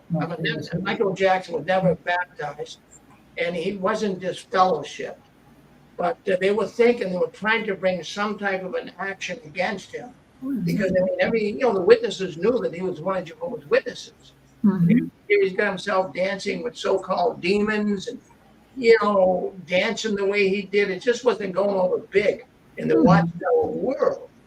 So what the man said here on the 6 screens 15 years ago is they really were concerned, what are we going to do with Michael Jackson? Michael Jackson, back in 1983, gave the Watchtower $40 million. Wow. According to this man, who was the elder in the congregation. So evidently he was told, in certain ways he suggested that he was told to back off. Yeah. Because Michael was going to buy the Watchtower building. I guess it was in New York at the time, and they were still building and doing things. So Michael was going to give the Watchtower $40 million for renovation or build a building that they needed. So evidently, the elders backed off, and nothing really happened to Michael. So, people have always been wondering, why didn't he disfellowship? Well, first of all, he was never baptized, so he couldn't really be disfellowship. But we did learn later that 1989, 87, he actually officially disassociated himself from the Jehovah's Witness organization. Now, it's interesting because when I was out in California, I have a lot of relatives out there. So I was out there a couple of times, and actually my aunt, who was still a staunch Jehovah's Witness still this day, she actually went to the congregation which was next to the Wood Hill congregation. It was in the same region, the same district, the same circuit, you could say. And she had a friend that who was a witness sister who actually worked with Michael Jackson out in service. And he did go as a younger person, door to door. People often wondered that. But he disguised himself. He wouldn't go out as Michael Jackson with that, rock star jacket on and sunglasses. And kind of, make himself look like a regular Jehovah's Witness. Now, that would be hard being a rock star, I'll tell you that. But anyways, that's pretty official. I went to see his house, as a matter of fact, when in Woodland Hills. Quite the place. It was quite the place. And people would go by. There was a lot of people. In fact, when I went to see his house, there was a lot of people parked outside and walking around. Imagine what it's like, though, being a rock star like that. People say, hey, I'd like to have a life like that. But no, you wouldn't. Look at Michael and the problems he had and all these big rock stars. So anyways, just to move forward here a little bit, let's see. Okay, I got that. I got some notes right there. But the actor playing, of course, Michael Jackson, I thought he was really defiant. And you guys brought up that was Michael's nephew. And I was watching on YouTube. They actually had there was a YouTube video about how they made the movie and how they really were in a dilemma because they were trying to find someone that could dance and sing like Michael Jackson. The singing, they could kind of get through that okay, using excerpts from Michael's songs and what have you recorded. But they were wondering about the dancing. They said, how are we going to get someone that can do the moonwalk and dance like that? So consequently, they found his nephew, Jafar Jackson, And I tell you what, I mean, that guy, well, I'm not going to say he's as good as Michael Jackson, but I'm going to tell you what, he's good. He's a very talented guy. As a matter of fact, he's gone on and he's actually a recording star himself now. And this movie's going to push him over the top. You watch. Yes. He'll become a big rock star. Now, also, I want to pay attention to the young boy there that played Michael Jackson. That was amazing. That little Young boy. little young boy. Well, his name was Giuliano Cruvalde. Now, he played Michael as he was a little boy. Mm. I thought that young boy should be brought up for an award. Seriously. Yeah. When the academies come out, I hope this picture does get some nominations. We'll have to see. Sometimes good movies never make it. All the crummy movies seem to get to the top. But I think this movie might have some legs. I do. No, I have to tell you, certainly I'm not a movie-going guy. I'm just calling it as I see it, like an umpire in a baseball game. I would say the best acting in that entire movie was the father, Coleman Domingo. Yeah, I hated him. Who played Joe. Yeah. You know, it's very hard, and the movie companies have a very difficult time finding a bad guy. Mm. It's hard finding a person like that, but this guy, he fit the role. I mean, Susan, she couldn't stand him. I mean, he's a bad father. He's a bad man. Well, of course, they embellished it a little bit, I'm sure. I would think. I don't know if a man can really be like that in person. Maybe his father was worse. Who knows? But that man, Coleman Domingo, I hope the Academy at least acknowledges. Wow. That guy, I'm going to tell you what, he had you on the edge of the seat. Yeah. And he was great. I mean, really, I enjoyed the movie. I'd say the movie really came to life with a guy like that. Yeah. I was afraid to get popcorn. Yeah, no, Afraid to get popcorn. He might have beat you. That's cute. Might have beat you. No, I agree with you. I was saying the same thing to Nadine in the movie. The guys, it was amazing. Yeah. Yeah. So, I think we're pretty much in agreement with that. And And like you said, Rick, that little boy, that young Oh, boy, he was so good. when he's saying, what was it? 1, 2, 3, baby, you and me. It was so good. Isn't that cute? Baby. He's good in his dancing, Oh and my. he was fantastic. well, I wouldn't want to cut the dad slack here, and I wouldn't give it, but I did get some. Well, I did get some feeling when the movie opened up, and of course the dad. They were living in a modest house, and if anyone's ever been to Gary, Indiana, it is. I mean, I don't want to say it if anyone's listening on here tonight. I'm not calling your city bad, but it's not a very nice place. It's not. As a matter of fact, I've been through there a few times, and the first time I went out with Susan to go back to Naperville, where she lives in Illinois, you have to go through Gary. Mm. And she's telling me, Rick, lock the doors, lock the windows, don't stop anywhere near here.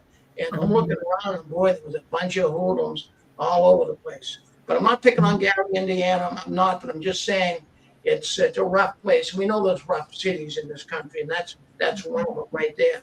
So a lot of poverty. And the poor Michael Jackson's father, I mean, he was kind of creepy, as we all know. But when he showed the scene in the movie of him coming home from work, Yeah. and he's got a little lunchbox. Yeah. He's got these kids, bunch of kids, living modestly, working in the steel mill. No hope of ever, going anywhere in life, just working his life away. And he was a very strict disciplinarian. I mean, he was like the United States Marine Corps. He sort of dictated. Oh yeah. I mean, you don't treat your kids like that. And then they didn't even call him Dad. They call Right. him, Joseph.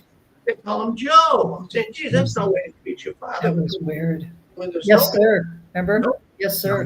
Yeah, yes, sir. Like the Marine Corps. Yeah. I I saw mean, that. That was So weird. what he did, somehow I think the father got, kind of disoriented, got off track, thinking that, I'm going to make these kids rock stars and I'm going to live the high life here, which he did. He ended up living pretty good there for a while. I don't know what happened. afterwards. But anyways, what I was really looking for. Didn't he say that he was going to make the Jackson name just like Coca-Cola?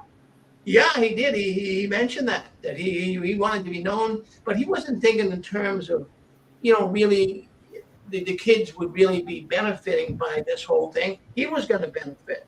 He was the benefit of it. He was. Yeah. I don't think he was really caring about the kids, but I was looking through the whole movie. I was looking for subliminal messages. Now, I love to look for subliminal message.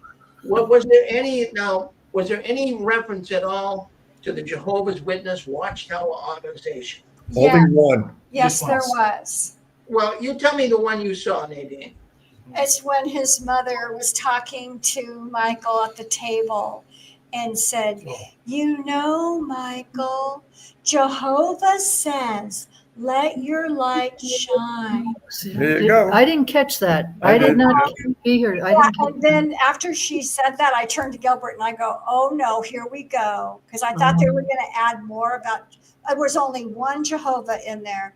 And it was about how Jehovah says, let your light shine, which is not what the organization wants people to do. They want to squash your shine. Right. But Right. Jehovah never said, shine your light. That's what Jesus said. Let your light shine. Right. You're right. But to I know them, about that. it's all Jehovah. But it was one time Jehovah, and that's how his mom said it. Mm. But Rick, Her I'm sure soft uncovered a voice. few. Rick probably uncovered Subliminal? 5. Yeah. Rick, was there any other Jehovah in there? Well, I did see that when I nudged Susan and I said, well, there it is. But I got my own feelings on why the witnesses, why they didn't really put it in. I'll give you that in a little bit. yeah. But another reference was Michael Jackson. He was contemplating going solo, leaving Jackson 5 and going solo. And the other message I picked up on, he was in the pool on like one of those floating seats, Oh, yeah. Yeah. and he had his sunglasses on. Right. And it was almost like he was thinking back as a kid. He started praying. He did say a prayer. No, he didn't use, he was praying to whoever, I don't know, but it was a prayer. But he didn't use the word name Jehovah. But he was saying that, he prays that he can get away from it and his family's not going to be terribly hurt over the whole thing. So just a short little bit. But I kind of got a JW connection there. I did. Mm. So that was kind of fascinating on that particular case. Rick, I think there was one more that I caught, and I thought they were going to go further with it, was when Michael came down the stairs and he had like a book bag, sort of. It was kind of wrapped around him. It was on his hip, and I thought, oh no, is he going out in service? That's what I caught that. Did you see that where he had like I don't know, it wasn't a briefcase, but it was like over his shoulder type of thing. Oh, I didn't catch that. Did you catch that, Rich? No, I didn't catch it either. Interesting. The backpack. Yeah, it was, yeah. And I thought, oh no, is he going out in service now? I did think that for a second, but it wasn't that. It wasn't that. Well, what I also came to grips with walking away from the movie, and like I say, I never really was a Michael Jackson fan. I never really liked his music. Now, I did like, when they played it today, I was in a good theater, like Dick was saying, the beautiful theater, we had nice leather lounge type seats. It had the sound system was magnificent. I mean, you felt like you were there. And the cinematography and the coverage. I mean, we're in an age of unbelievable films that can be made because of technology. I couldn't believe it. Like you're right there. But anyways, I think most people brought up on the 6 screens numerous times that Michael will end up in debt and all of that. So I did a little research on that as well. And people used to call on the 6 screen to say Michael went bankrupt and all that. He never did. But what happened when Michael died at the time of his death in 2009? He was $500 million in debt at the time. So that's $500 million. and the executors who were ruling over his estate, the names are insignificant, but they restructured the debts, and they were able to raise over $2 billion. In fact, they did that going back and getting copyrights and rights to his music and all of this. So over a few years here, they were able to raise over $2 billion. And when Michael died, he had actually the initial debt, like I say, being 500 billion. Let me make that right, 500 million, not billion. But he was in debt by 500 million. He had 65 creditors that were claiming lawsuits against him. So, he died. I don't think he realized he was going into debt. And one of the things that was doing it, according to the information I got here, is that that ranch he had, that was costing $5 million a year just to run it. He had all those animals, and of course, with a lot of upkeep, and people had to work there. So, so consequently, also right near his death, because of his sickness and what have you, they were to have this big tour, and the tour had to be canceled, and that cost $40 million right there. But one thing I couldn't help but notice, and if you put yourself in a position like that, you're coming out, and in fact, you're there at Dodger Stadium, probably not too far from where you used to live, Nadine. Yeah.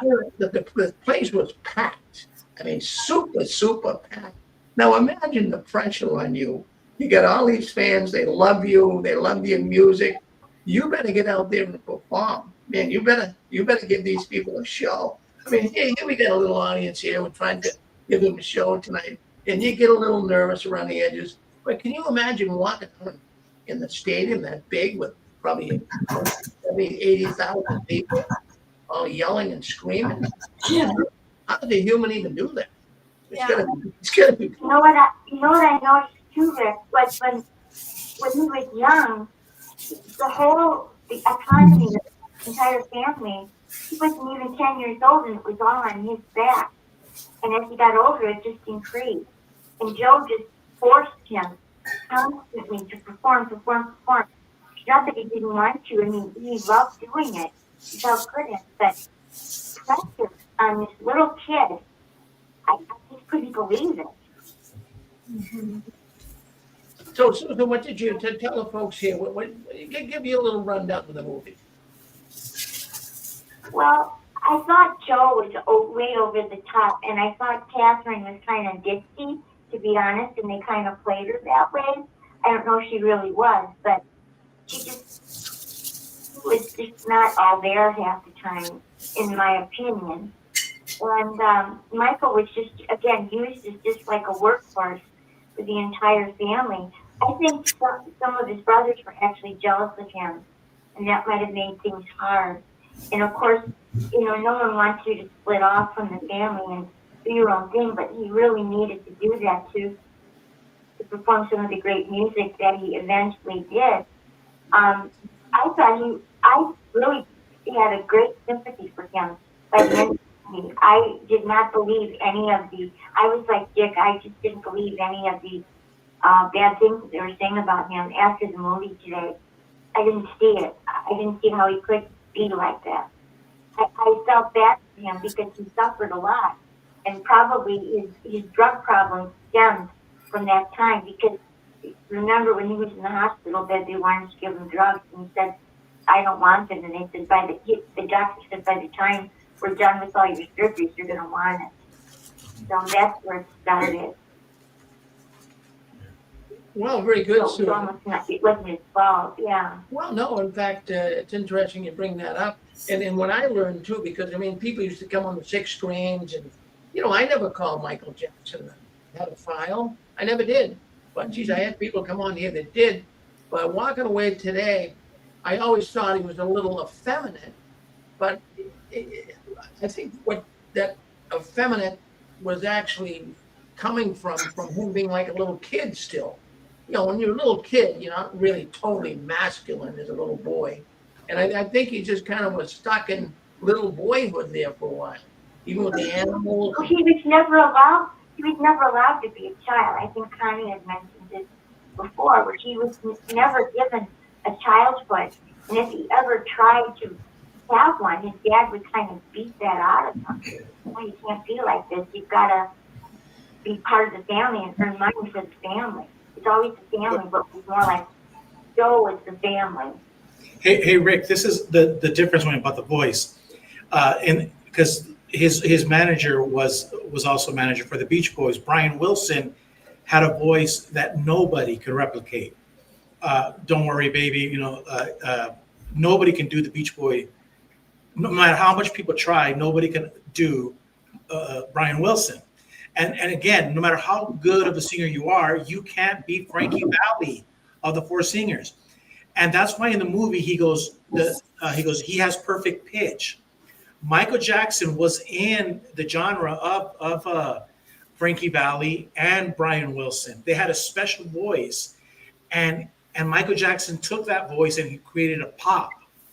It was his genre, and everybody understood it. Well, normal people understood it, but jealous people and others, perhaps not.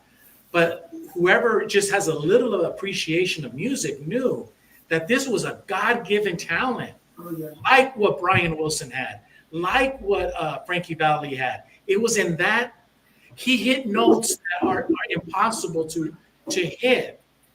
You just it's impossible to hit those notes, and you have to be a singer to understand it. Well, I agree with you. No doubt. I mean, those big record moguls, they must have groups coming in every day of the week. And, they hear so much that it overloads them at times. But, they can tell a good singer, someone who has potential, pretty much right off the bat. And boy, they didn't hesitate to move Michael to the top. They know exactly what they were looking for, Yeah, it was he pioneered. See, going back to the Jones, Michael Jackson was a pioneer. You see, we talk about pioneer. No, Michael Jackson was the pioneer. He opened doors in music that have never been opened before. I mean, I know it sounds kind of, but it's true. Thriller, he made a little motion picture, and every half hour it was being played on MTV by a black man and white guys in the background dancing with him.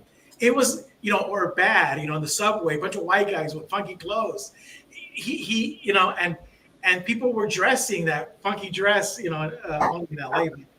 The guy was open. He was a true pioneer in all sense of the word. And that's why he's loved to this day, and I don't want to think anything bad about Michael Jackson. I just don't think that he had it in him. No, he was a great man. He was a great man in a dirty, dirty world. I think they're going to address that in the next movie. There's going to be a sequel, part 2. I think they're going to address some of the allegations. I heard they were going to do it in this movie, but there were still some legal lawsuits going on, and they had to take them out. So it's going to be in the next one, I think. Now, what was your favorite song in the movie? Was it the Thriller part when he goes to the Billie Jean? Billie Jean, yeah. There's so many. I cry when I watch him dance and perform. It just Man in the Mirror moves me. I cry. Man in the Mirror was one of my Tommy, favorites. were you dancing in the theater, like your feet, your Yeah. shoulders? Yeah. Me too. Oh, yeah, she was. Yeah. Yeah. Well, you know what Man in the Yeah. Mirror is? Man in the Mirror is what Jesus talked about. Stop looking at the straw in your brother's eyes when there's a raptor in yours. That's Michael Jackson's way of saying what Jesus Christ said. Look at the man in the mirror. Look at those lyrics. See, and a lot of artists are like that. They're going to say it their way. Yes. And Michael Jackson said it his way, yeah. And listen, Rick, I'm going to tell you something, because I've added Michael Jackson to my repertoire, and I live by this. I mean, I've been saying this for decades. I remember being an elder in the congregation, and I would always tell people, listen, if you ever meet anybody who doesn't like Elvis Presley, ask them, do you like Elvis Presley? They go, no, you do not want to be their friends. And I'm telling you right now, I always say that about Elvis Presley and Frank Sinatra. If I ever met anybody, and I hate Frank Sinatra, I hate Elvis, that's good, man. Thank you. I'm adding Michael Jackson to the list. If you do not like Michael Jackson, then we can't be friends. I just refuse to. The problem, you're the problem. You know, as I think, if you don't like Elvis, you don't like Frank Sinatra, or you don't like Michael Jackson, you're not worthy. You know, just not even. Cute. That's cute. Just, yeah, you're a problematic person. Those personality, you know, you get the bad. The personality, yeah, Myers-Briggs. I was going to say, did you notice? You know, I pay attention to people's expressions and their eyes and their smiles and stuff. And one thing about Jafar, you know, he had a beautiful smile. Yes. Just, oh my gosh, it lit up the whole room. And then sometimes the camera would, you know, zoom in and you could see his eyes, which is the mirror to the soul. And they were so clear, and they literally had a sparkle to them as he was doing this show, this movie, and the dances. You could see how much he just really loved his uncle, and he was so honored. What, there were 250 people or 200 people that auditioned for the show, and just because he was a Jackson didn't mean that he got the part. He had to audition for it. He trained for 2 years. 2 years. He actually became Michael Jackson. Yeah. I know, so beautiful. I loved the sparkle in his eyes. His eyes shined, you know. Yeah, his eyes. Twinkle. You can't teach it. You either have it or you don't. And he's got it. That's true. Oh my gosh, so true. Okay, we got So 10 true. minutes left. Star 6. If you want to come on, make a comment. Something serious. I'm sorry if I'm ruining your party, but I want to encourage everybody to go to, in case you missed it, to go to YouTube and go to HJW Analyzer. And there's something really serious going on, because if you're a Jehovah's Witness, you want to use this app on your phone, JWF. And in order to use this now, you need to sign a legal contract. And on section 6, it's about the blood, really, or about medical issues, and it would also include the blood. Basically, say that the medical information is not designed, intended, or authorized for use in connection with any medical or life-saving or life-sustaining decision systems or procedures. Yeah, great. We're going to talk about that in the next hour, in the next show. About Yes, Grace. Yes, Grace. We're going to talk about that in the next show. Yeah, put it on. Thank you. Yes. Hey, Rick. So, Rick, my question to you is, what is, you know, now that I want to know what your, you know, what you thought about what I said about, just kidding, but no, really, how Watchtower, they delete their music, they get rid of it. But Nadine is going over here, she goes over there, and she goes, Michael Jackson is all over the radio now. So Michael Jackson's music continues on, but Watchtower is deleting their music. Play Michael Jackson at the pool that I go to, because they have music and they have this huge speaker and play really great music, and Michael Jackson comes on. And then he came on the radio, and then he was on recreation radio. So I'll throw in the Jehovah's Witness Bible verse that where Jesus said, you know, you can judge a tree by its fruit. And so 30 years later, Rick, the tree of Michael Jackson is giving fruit, but the tree of the Watchtower, they even don't need it. Rotting on the vine. Rotting on the vine. Yeah. Absolutely. You know, so Joe, Jesus, you mentioned that they deleting the music. They're deleting their history, and they're changing it, and you can't even get a book produced in 1970 by the Watchtower, like the Truth Book. You can't. That was 65, I think. But you can't find a Truth Book anywhere in the Kingdom Hall. No, you can't. That's why I wanted to say that, because it has to do with the Michael Jackson thing.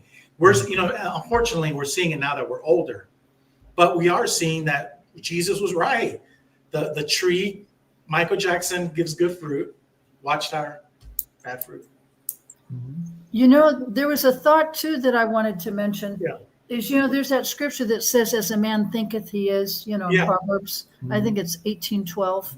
Anyway, it's definitely in Proverbs. And, when Michael was doing those affirmations, on the board, and it was just self-talk and then being able to look at those or look at them on the mirror. And it helped him to be able to, build up his confidence in who he was and who he was at the time, and be able to project for who he wanted to be in the future. I thought that was so beautiful because, our mind is always very, very active, and there's nobody that talks to you more than your own mind. The thoughts you have in your own mind, those tapes over and over. And it was so cute because as he was doing that, I thought, now, isn't this interesting? He's some of this he has learned from studying the Bible with the witnesses, because the scriptures say, as a man thinketh he is. And that's what he did. He had those affirmations of who he wanted to become, and he went for those dreams. I thought that was so beautiful. Mm-hmm. And you know what, the other thing too, Rick, I learned, and I saw this with Michael Jackson, is that, and I learned this as a young kid in junior high. It was really, I don't know why, but in junior high, I just knew it. But I knew that Jesus ate with prostitutes, drug addicts and everything else. Broken people. But it was under his terms. Right. It wasn't under their terms. It was under his terms. He was in charge of the situation. He couldn't change the fact that you were a prostitute or you were possessed by a devil. I mean, he couldn't change it. That's what it was. Right.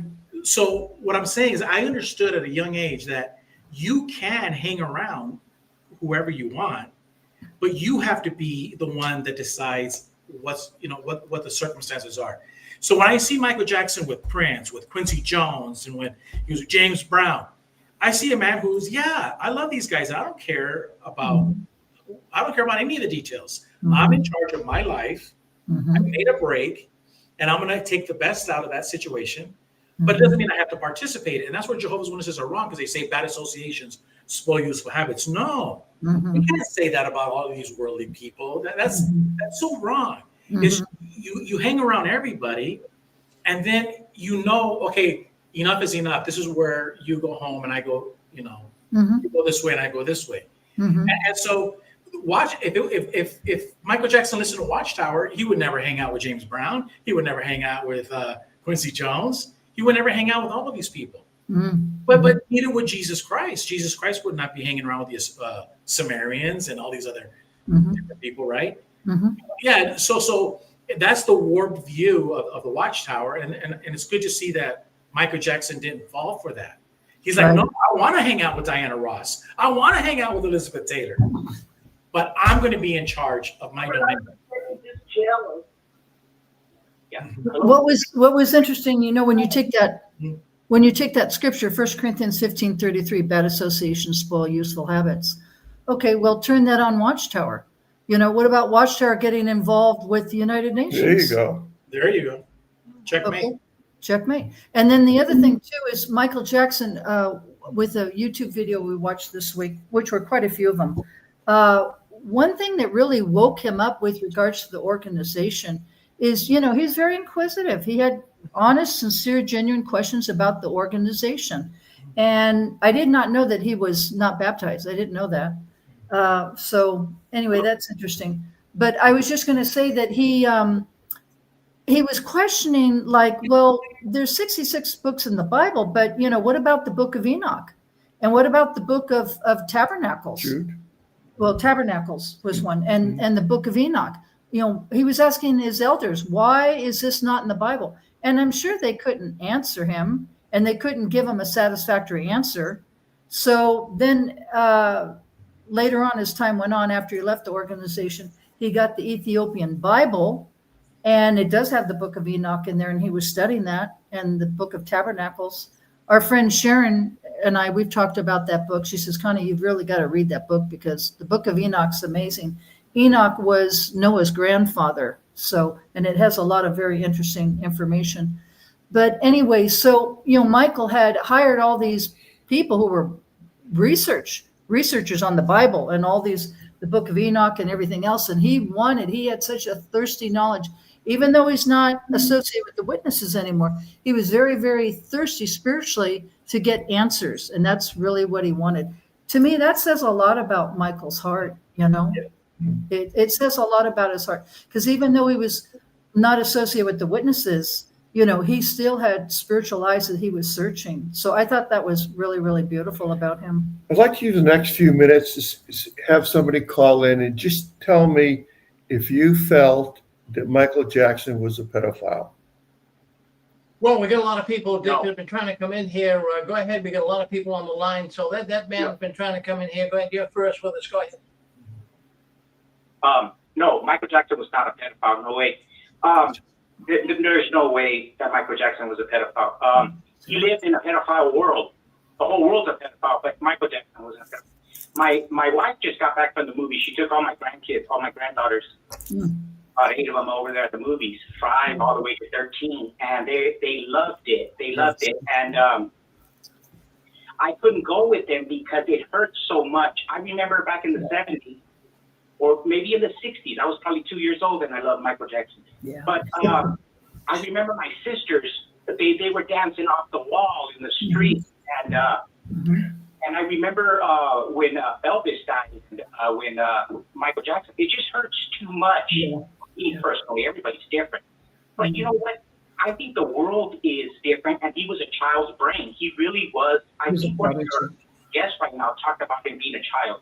I really believe that. But he was aware of the pedophile world, and I think maybe he was compromised by it. Because as Jehovah's Witness elders, you see the dirtiest things, and now you're compromised for the rest of your life. You have to live with your conscience because you followed Watchtower. So that, I think in that sense, that's why I think of Michael Jackson being an elder and him to see all the muck. Imagine him in Hollywood. He saw all the muck. And so, yeah, he was compromised, but he was no. That's all I wanted to say. Thank you. Another caller.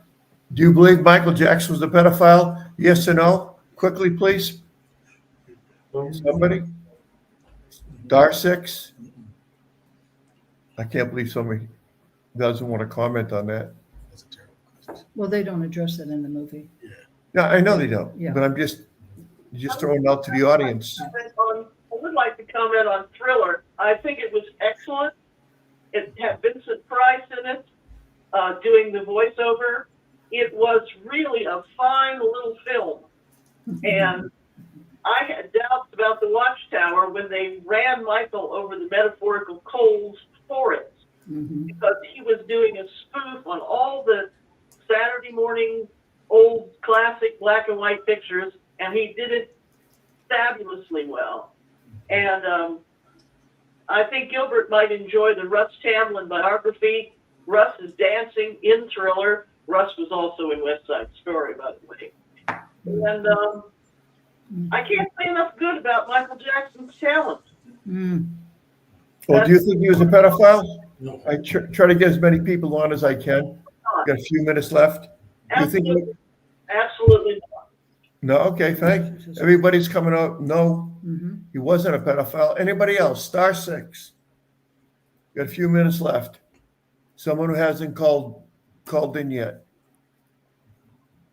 Star 6. Anybody? Yeah, go ahead. Oh, this is Junction Guy. How you doing? Hi, Junction Guy. Hi. Hi. I want to say I don't know whether he was or not, but I wanted to comment on the fact that he disassociated. Yeah. He wasn't baptized, is what I hear. I assume he was. Why did he disassociate? Was it an official? Did he discover the truth about the truth? There was a reason to disassociate. If he was an unbaptized publisher, he probably could have just went inactive and got. Yeah, that's a very good question. Maybe Rick can handle that. Rick? Go ahead. What was that question again? Give it to me again. He wants to know, the caller wants to know if Michael Jackson was not baptized, how is it that he wrote a letter of disassociation.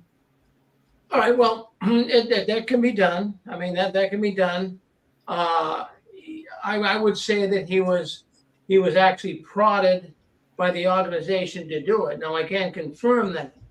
But what happens, the organization, like I say, was in a bind. Here you have a rock star. You have a guy dancing with the demons, supposedly associated with Jehovah's Witnesses. He never was baptized, so you can't just fellowship him. According to the information that was given to me by this elder that came on the 6 screens, that was in Michael's congregation, he gave $40 million to the Watchtower. So they for a few years, they just had to live with this. I believe that's the reason why even his mother got a lot of, she was able to escape the hatchet of the Watchtower. Because if you have a son that's doing all of these things and really is going against Jehovah's way of doing business, and you're talking to him, you could be in trouble. Yeah, definitely. I had more people call into the 6 screens years ago and say, why aren't they doing anything to Catherine Jackson? She's still talking to her son. And you're not supposed to have association. But getting back to Junction guys' thoughts, well, what it is they were trying to make it easy for him to, and make it even easier for the witnesses to come to grips with it. If you just left this guy still known as one of Jehovah's Witnesses, it could create a lot of trouble. So I'm sure the Watchtower prodded him. I mean, they didn't have to pay him any money, but they came up with something that maybe Jehovah would bless you, or some crazy thing, I'm sure, that, why don't you just write a letter of disassociation? Because we have so many witnesses seeing double standards here. If you would do that for us, it really could help your mother. It could help all your Jehovah's Witness friends. That's what I think. Well, thank you, Rick. Would really, I can remember watching that Michael Jackson with my mother and my former wife, and he's grabbing his crotch and he's making these thrusting movements, gyrations, if you want to call it that. And my mother said that is the most disgusting thing I've ever seen. How do they allow him to do that? And then I kept saying to myself, I hope my mother doesn't find out that he's a Jehovah's Witness. But the elders called that, porn or striptease or overly suggestive sexual movement gyrations. It was pretty disgusting, actually, and how we got away with it, I don't know. Yeah, I call it the 90s. I think a lot of the performers were doing that. Yeah. I don't think so. I think it caught on because they saw Michael Jackson. No, maybe. So I think it caught on. But I was going to say to Rick about Michael Jackson with the disassociation letter.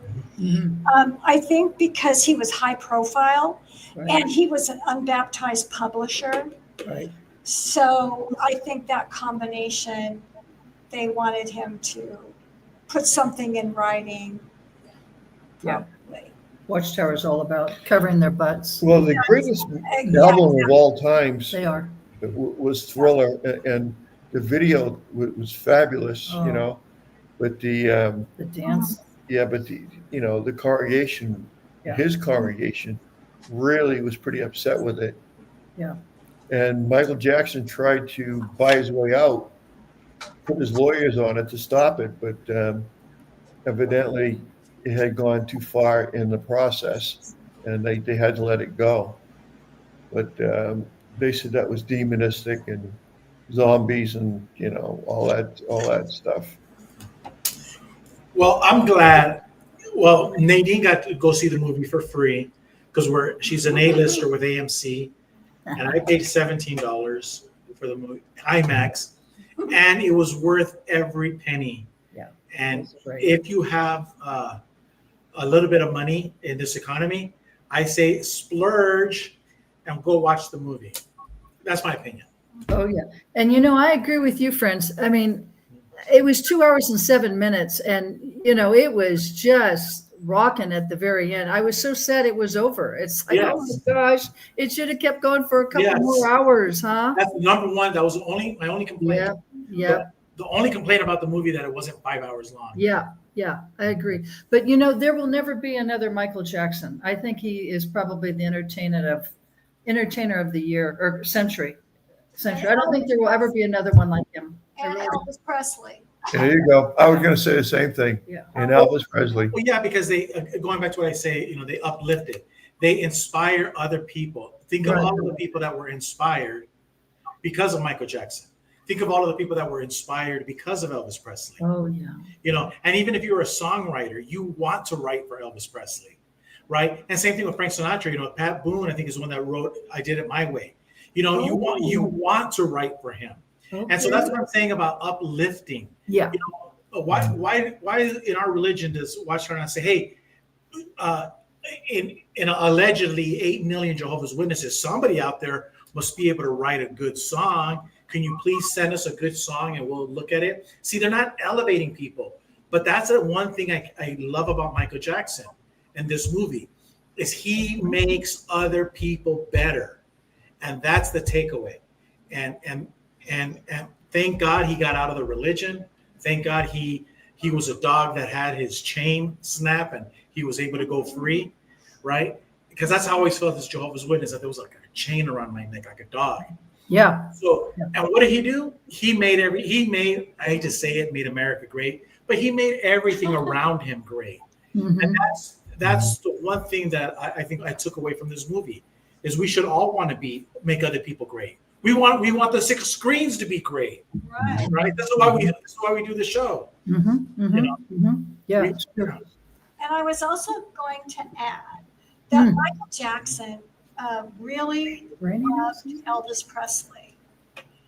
He did what, honey? Say He again. loved Elvis Presley. Loved Elvis. Yeah. And that's why he got involved with Lisa Marie. Yeah. Because Elvis was the biggest entertainer of all time before Michael. Right. So he was really, I think he was kind of, would you say obsessed maybe about Elvis Presley? I'm obsessed with Elvis Presley. Well, Yeah. but I mean, he went further and he wanted to Yes. be with Elvis's daughter. So there was that connection. I think they're going to bring that out in the second movie, which I hope they do make. And they address allegations and go on from, was it 1988 till the time of his death. Mhm. So that would make another great movie, but it That'd would be more awesome. intense, maybe more intense with all Yeah. the legalities. Well, you know, I could see them doing 2 or 3 parts. Did you want to say something, Gilbert? Well, yeah, because right now, you know, Trump is trying to do a park, a national park, and but I've always called it, and we should have one. It's called the Great Ambassadors of Goodwill of America, and America has always had great ambassadors. And I'll give you it doesn't matter what genre of music, but all over the Asia, like you can go to the remote part of Siberia, and somebody has like a Frank Sinatra record, an Elvis record. You know, the former president of Japan, before he was executed, he was in the White House with George Bush, and George Bush granted his wish. He took him to Graceland. The guy was imitating Elvis. Oh, how sweet. What I'm saying is this. That's sweet. I didn't know that. Yeah, I remember watching a video where Duke Ellington is in Afghanistan back in the 70s. So America had this thing where they would always send their great artists everywhere, and it promoted goodwill, and that's what Jackson did. Michael Jackson was all over Brazil. He was all over Japan. And what he represented the goodness of the American people, not our politicians. Right. The goodness of the American people. Mm-hmm. So so that's what I love about Michael Jackson, the Elvis movie that we saw, is that and this is why I hate Jehovah's Witnesses and the Watchtower, because they're not ambassadors of goodwill. They don't bring out the best in people. Right. And Michael Jackson, wherever he went, he brought out the best. And so what happened? The Japanese, well, we love the Americans. We love this. We love this.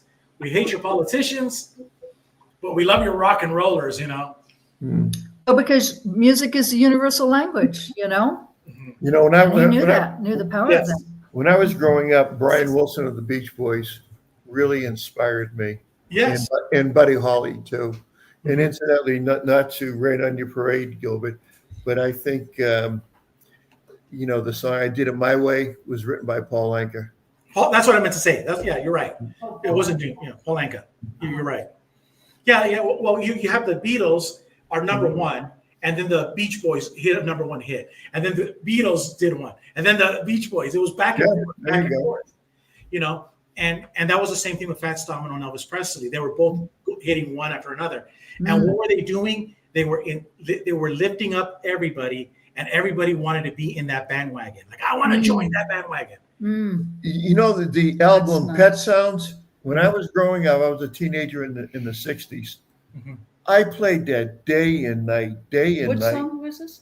It was the album called Pet Sounds. By Yeah, whom? by the Beach Boys. Okay. What a phenomenal album, you know. Well, Pet Sounds is like Sgt. Pepper with the Beatles, Yeah, there you go. or like Michael Jackson's Off the Wall. Mm-hmm. These are albums that in 100 years will still be played. Always go around. Yeah, like look at you can go right now and you can go YouTube and there's going to be 40-50 million views, honest to God, on a guy that died 400 years ago, Tchaikovsky, Beethoven, Bach, and so you have all of these composers, right, of yesteryears, 200, 300, 400 years old, and they still get 50 million views. That's Michael Jackson. Yes. That's the Beach Boys. That's that's Elvis. Yeah. And to think, we belong to a religion that brought everybody down. No, I want to belong to this religion where we bring people up, kind of like the six screens. That's why you should be every week to the six screens. That's Gilbert, I really do That's appreciate you coming on and absolutely stressing to everybody that some organizations will tear you down. Mm-hmm. Other organizations, other people will build you up. Yeah, lift you up. It's a night and day thing. Right. And we know Jehovah's Witnesses will tear you down. If you sin, they're gonna announce it from the platform. They're gonna shame you. They're gonna disfellowship you. You can't. I haven't talked to my sister in 30 years because she's a JW. And my sons, same thing. Same thing. I mean, yeah, I'm a sinner. I committed adultery. I should not have done it, but I did it. But, the punishment is far greater than the crime. At least that's my opinion. Well, you're punished for the rest of your life Yeah, until the you rest come of- back. Yeah. Hey, Rick, I got one question for Rick, and we'll put it in the audience. Who's the greater apostate, Ray France or Michael Jackson? That's a good one. That's a good one. Man. I didn't think there was going to be a better apostate than Raymond France, but we have a contender. I love it. Gilbert, I got to tell you something. I love it. I got to tell you What's something. Rick to answer? That's I got to turn the before we coffee go. off. Hold on, I'll be right back. I got Just to turn the coffee off. Me and Rick went up to Columbia Heights to talk to the governing body maybe 10 years ago, maybe longer than that. And we walk in and the security guy says, Rick says, "I'm Rick Ferrin." And the guy goes, I know. "Well, we know who you are," because they had facial recognition. And I'm standing there like, "Hey, what about me? Do you recognize me? I'm Dick Borghi. I've got a program on 6 screens. What about me? I'm an apostate." Oh my gosh. So when you mention apostasy, I am so proud to be an apostate of Jehovah's Witnesses that I tell that to everybody. I wear my hat around town. It says 6 screens of the Watchtower, hoping somebody will say, what's that? I'm glad to tell them. I'm so proud to be a member of 6 screens and shining a bright light into the darkness of this corrupt Satan-inspired organization. Well, Go ahead. I just want to say something before Rick does. So what I was going to say is, Watchtower always says if you leave the organization, oh my gosh, you're going to get involved in, drugs and immorality, and your life's going to go down the tubes. But look at, Michael was taught the same thing in the congregation he grew up in too, right? I mean, that's JW world. And then look at how Michael rose above all that and, showed so much love to the world, and the world loved him back. Yes. I mean, really, that's an eye-opening experience for Watchtower and anybody else that ever knew that Michael had been a witness, because, he just basically proved Watchtower to be liars. And that's the point. If a Jehovah's Witness is watching this, Right. what you just said, that, yeah, you're going to be hated like Michael Jackson, whatever. They'll throw things at you. Mhm. But at the end of the day, you're right. If he could do it, you could. If some black kid from Gary, Indiana, Oh, wow. can give Watchtower then Right. you can do it too. And he didn't get involved in drugs and end up being a pimp on the street or anything like that. You know what I'm saying? And crime and in gangs. I mean, look at what he did with his life. In fact, he became very much of giving to so many organizations and charities that he just, I remember Jermaine said that at the funeral when Michael died. He didn't want people to know how philanthropic he was, if I'm saying that right. You know, he was very generous, very, very generous with people, but he didn't want all the attention drawn to him of how much money he gave to different organizations. You'll never see Watchtower do that for anybody. Well, you know, there's a very famous video, and it's Richard Burton, and he's in a big gala Frank Sinatra celebration, and he stands up. Richard Burton, actor, you know, nobody knows who he is now, but he was like George Clooney at the time. And so he's very serious, and he says, I might get in trouble for saying what I have to say because I have been sworn to secrecy, not to talk about the generosity of Frank Sinatra. But he goes on to talk about it. And when you go to Graceland and you go to Elvis Presley's home and you see all the checks for the Boys Club and, you know, and all of the organizations and Michael Jackson, I'm telling you, these were great men. And it comes out that Frank Sinatra is almost like in the billions of dollars. He would go he went to I think it was the San Quentin prison or prison, the biggest prison in LA and California, and he took the Count Basie Orchestra to the prison to play for them. So what I'm saying is Michael Jackson and Frank Sinatra and Elvis were of the fold of what Jesus Christ taught. Don't let your left hand know what your right hand is doing. This is why we know they're good men, because if they were evil men, they would have been doing the trumpet blaring. They would have been saying, look at me, look what I'm doing. But like the Pharisees, like the Pharisees. Yeah. But a true believer is the one that does that. And so yeah, that's why I say, if you don't like Elvis, if you don't like Frank, and if you don't like Michael, we can't be friends.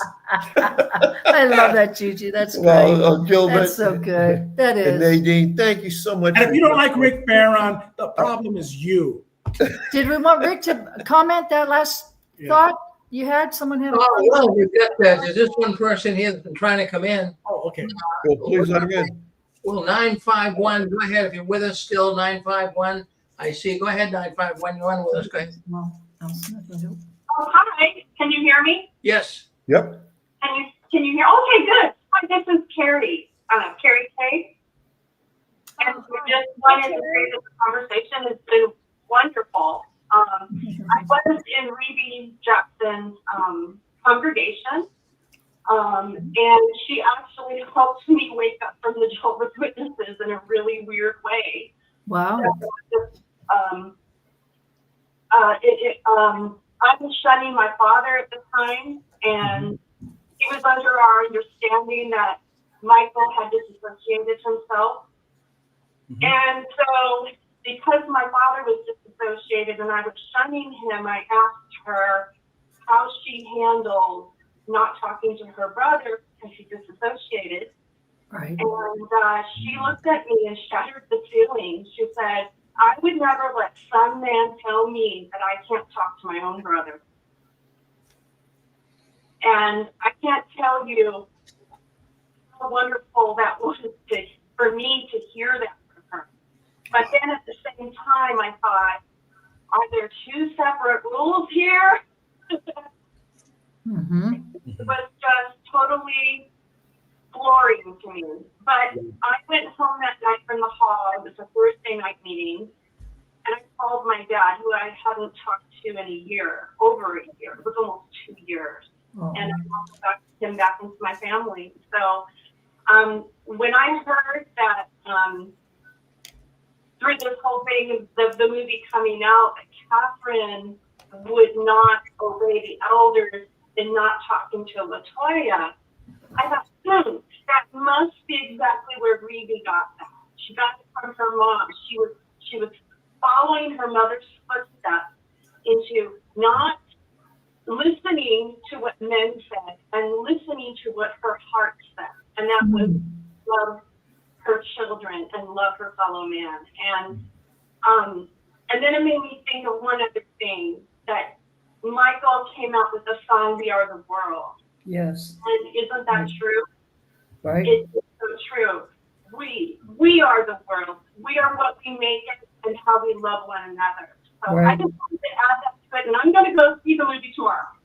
Oh, that's great. Well, and I was going to say, Reby was married to an elder. His name was Nathan Brown, and they had 3 children. And apparently, he passed away a few years ago. So it's very interesting. She was an elderette. So, and that's how she felt. So I wonder how her husband felt about that. You know, she's standing up to her husband, who's an elderette. I don't care what you say. I'm going to talk to my family, whether they're disfellowshipped or not. No, yeah. Right, exactly. I used to go out and field service with Reby, and I was a pioneer at the time. So, and Yeah. Nathaniel was a very quiet man at the time, and Reby's one of her daughters used to babysit my kids.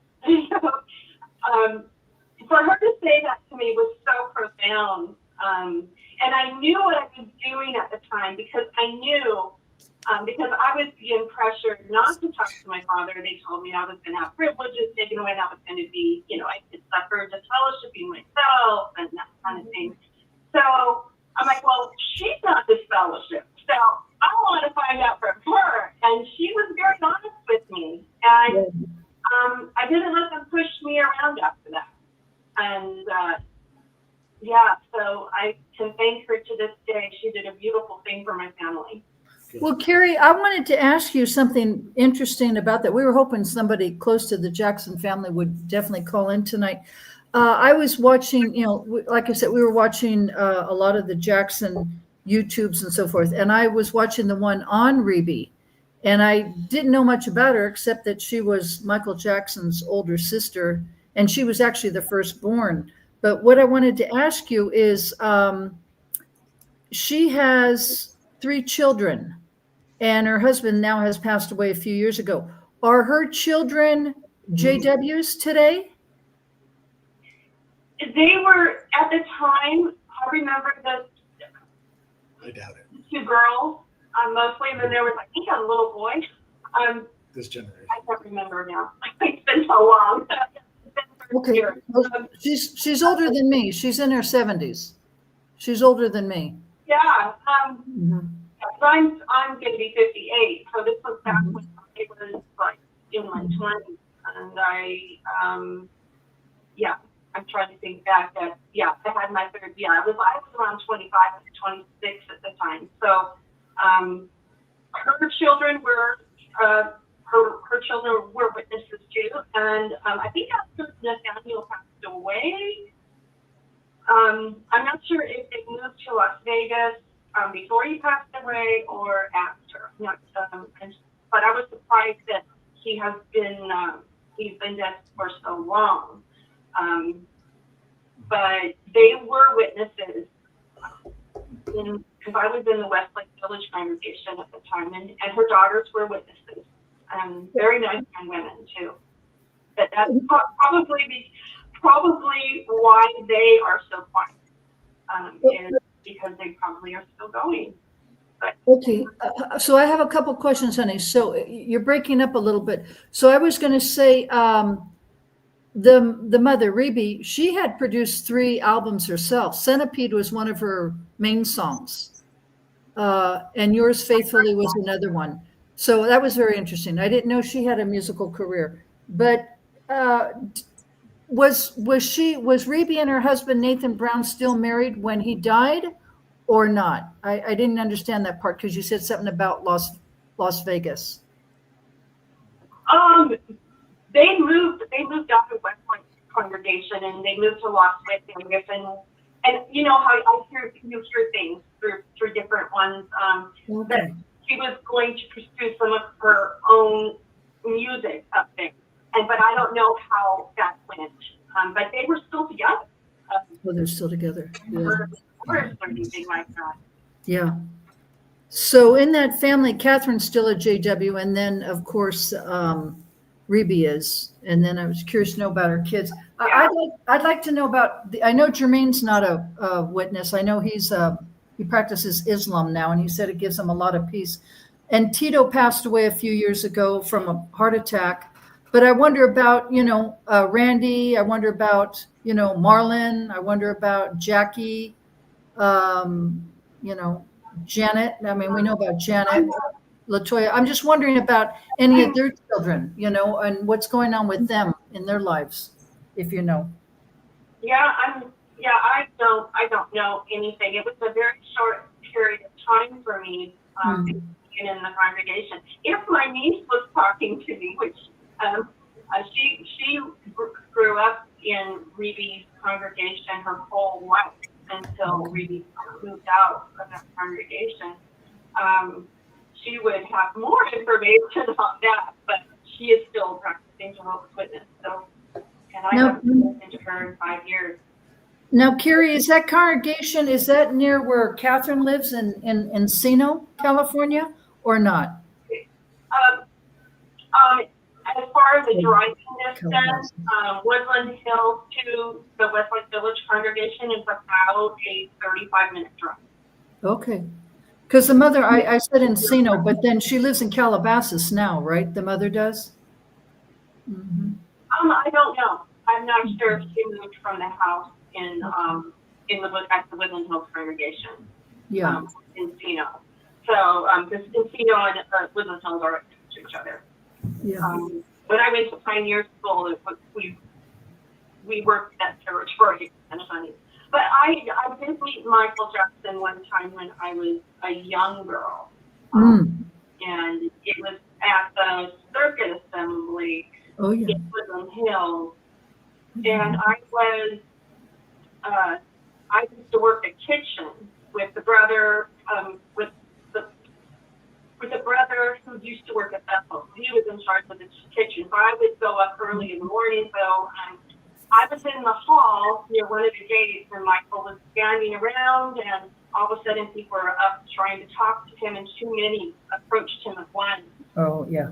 And all of a sudden there was a big crowd, and I was around 12, I think 12 or 13, and I saw Phil come in and escort him out. And then he called me, he said, Carrie, come with me. And so I followed them which you had to go outside the assembly to get into the cafeteria. And then I babysat him. Babysat him. I stayed with Michael the rest of the day, just to make sure that he had what he needed, tea, coffee, whatever. But I sat there, and he sat there and just listening because I had it, the speaker in there. But you could just tell that there was something special about him. Just like the aura, his aura, his presence was just kindness. And I never forgot that. So knowing that, and then after that, Billie Jean came out, and I saw it on television, and I was like, oh my God, I didn't know that was Michael Jackson. I realized, because I wasn't starstruck, that then I ended up in his sister's congregation later in life. She was just, she was a gem. Oh, yeah. Just a sweet, sweet woman. And I'm so grateful that she said to me what she said that day. Oh, how sweet. Because I would really be in control. So, it sounds like you can be on the Anne Marie show. Yeah. Yeah, that'd be great. Pardon? Yeah. Oh, Gilbert? No, that she needs to be interviewed by Anne Marie. Yeah. That'd be fun. I have to say one thing. I visited, I was there at the Woodland Hills Circuit Assembly before, and that was such an amazing experience, I have to say. It was the fanciest, circuit assembly I had ever been to. And the brother who gave the talk stood in the center, and the podium turned around. Like the Circle Star. It was, I'm like, I was a teenager, and I'm like, oh my God, this is so wonderful. I can't believe this. It was so fancy because the circuit assembly that I had to go to, because I lived in Orange County, California, and Woodland Hills is probably about like an hour and 15 minutes away from Orange County. But I went with some friends of mine, and I thought I was like so neat and so cool because I was going to the Woodland Hills Assembly Hall, and it was fancy. I wasn't used to that. I had to go to the one in Norco, California, and it was terrible because there was cows everywhere. It smelled really bad. And so then I went in Woodland Hills, and I'm like, wow, I'm really come up, in the world. And I knew Michael Jackson had come there. And I had a friend who was friends with Michael Jackson, and they went out in service together. And she used to tell me, oh, Nadine, I sat with Michael at Dodger Stadium. I have pictures. And I'm like, okay, cool. That's really cool. Because she was trying to impress me because she was a pioneer. I think if she's still alive, she might still be a pioneer. We got to send her a copy of this video. Yeah, no, I don't think she would like it, but yeah. And so she was always saying, oh, I know Michael Jackson, and we go out in service together and blah, blah, blah. So, yeah. But that circuit assembly, that hall, they sold it years ago. Oh, wow. They sold it. It was gorgeous. Wow. It was highfalutin. It was beautiful. My aunt and uncle used to, there was an apartment at the top. Because you would have to walk up this hillside to get up to the top. And my aunt and uncle used to be the district judge over here, and he used to stay at that apartment up there on the top. Yeah. And the pool was beautiful. But it used to be the Bob Hope Center, and it was the center for music. And it was so nice. But the reason that they sold it to the brothers was because the parking issue. They always had issues with parking for any music concerts that were through. Yeah. Do you remember, Carrie, when the brother talking was spinning around very slowly in the center? Yeah. Yeah. I was so impressed by that. I'm like, I've never seen anything like that. How cute. Yeah, because you probably know where the Norco Assembly Hall is, right, Carrie? Yes. My aunt and uncle had trailers. They used to live at the Norco one. It was really a smelly city. And then I was in Woodland Hills, and I'm like, this is fantastic. I'm going to Woodland Hills Assembly Hall. Day and night. Yeah, it was great. That probably was maybe one of the best experience of being a Jehovah's Witness was going to Assembly Hall. Yeah. That's cute. But they got rid of it. They got rid of it for whatever reason. I'm sure they made a lot of money off that hall, that Assembly Hall. Yeah, they did. They made a killing off of it. They ended up buying property in Santa Clarita, and they built a hall there. And I think that they put that one too. What about the Assembly Hall? Did they build another assembly where for circuit assemblies? Are they calling it something else? I think they still own the one in Norfolk because I stop by it every so often and I look and it's still there. Sometimes I see cars in the parking lot. It's a parking lot. Yeah. Yes, I think that they still. I'm not. And from what I recall, the one that was in Santa Clarita ended up getting sold off. I could be wrong, so don't quote me on that. But Norco one is the one that I know of that they still own. They still have the Norco one, and they have the one in the other one. What city is that in? It's close to Norco. Loma Vista. Is it? No, not Yorba Linda. Let's wrap it up. What happened to Connie? Connie just wanted to get a coffee. I want to get some coffee. Yep. But are we taking away from Rick's show or what?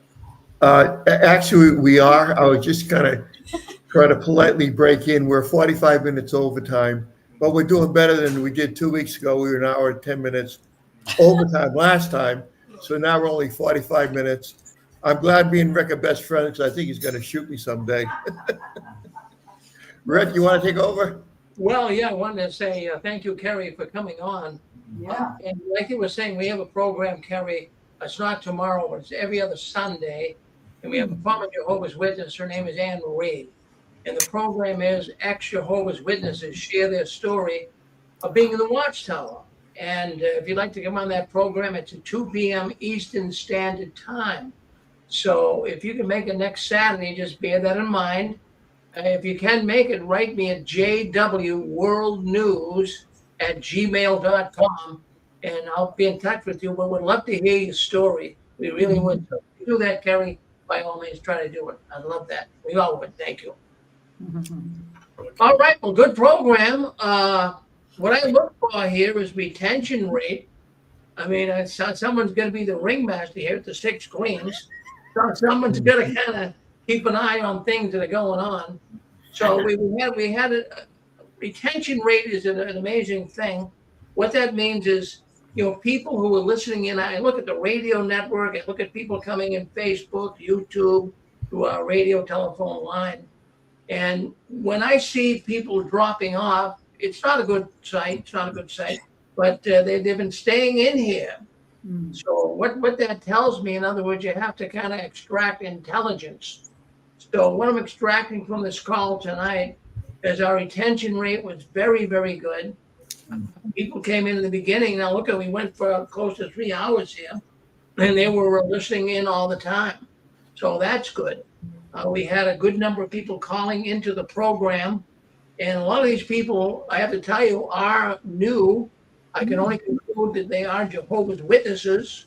There are a lot of new numbers. Now, Jehovah's Witness, they feel very safe coming on the telephone line for some reason. I would think they feel safer listening in on YouTube. But, they're told not to do that. The Watchtower says, don't listen to apostate sites. So this is one.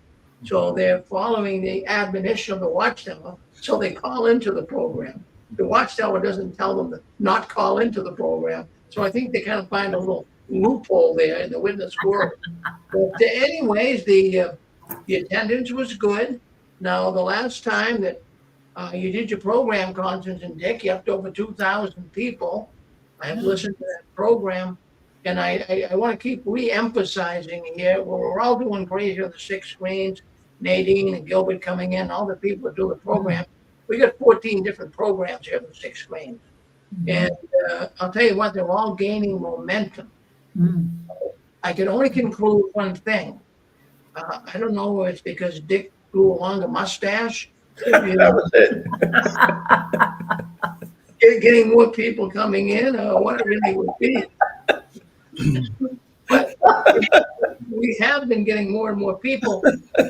Our Sunday programs are growing big time.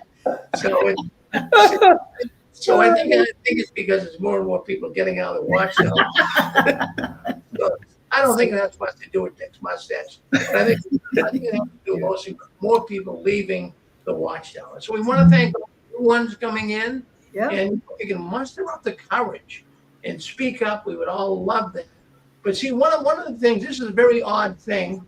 I never learned this when I was going to broadcasting school. Generally, you don't really have to coax too hard, like, talk show hosts. They don't have to really coax hard to get people to call in. But in the 6 Screens, you must remember people can become very schizo. They can become scaredy cats. They're afraid someone's going to hear them and report them to the elders. So it presents a double challenge here for us.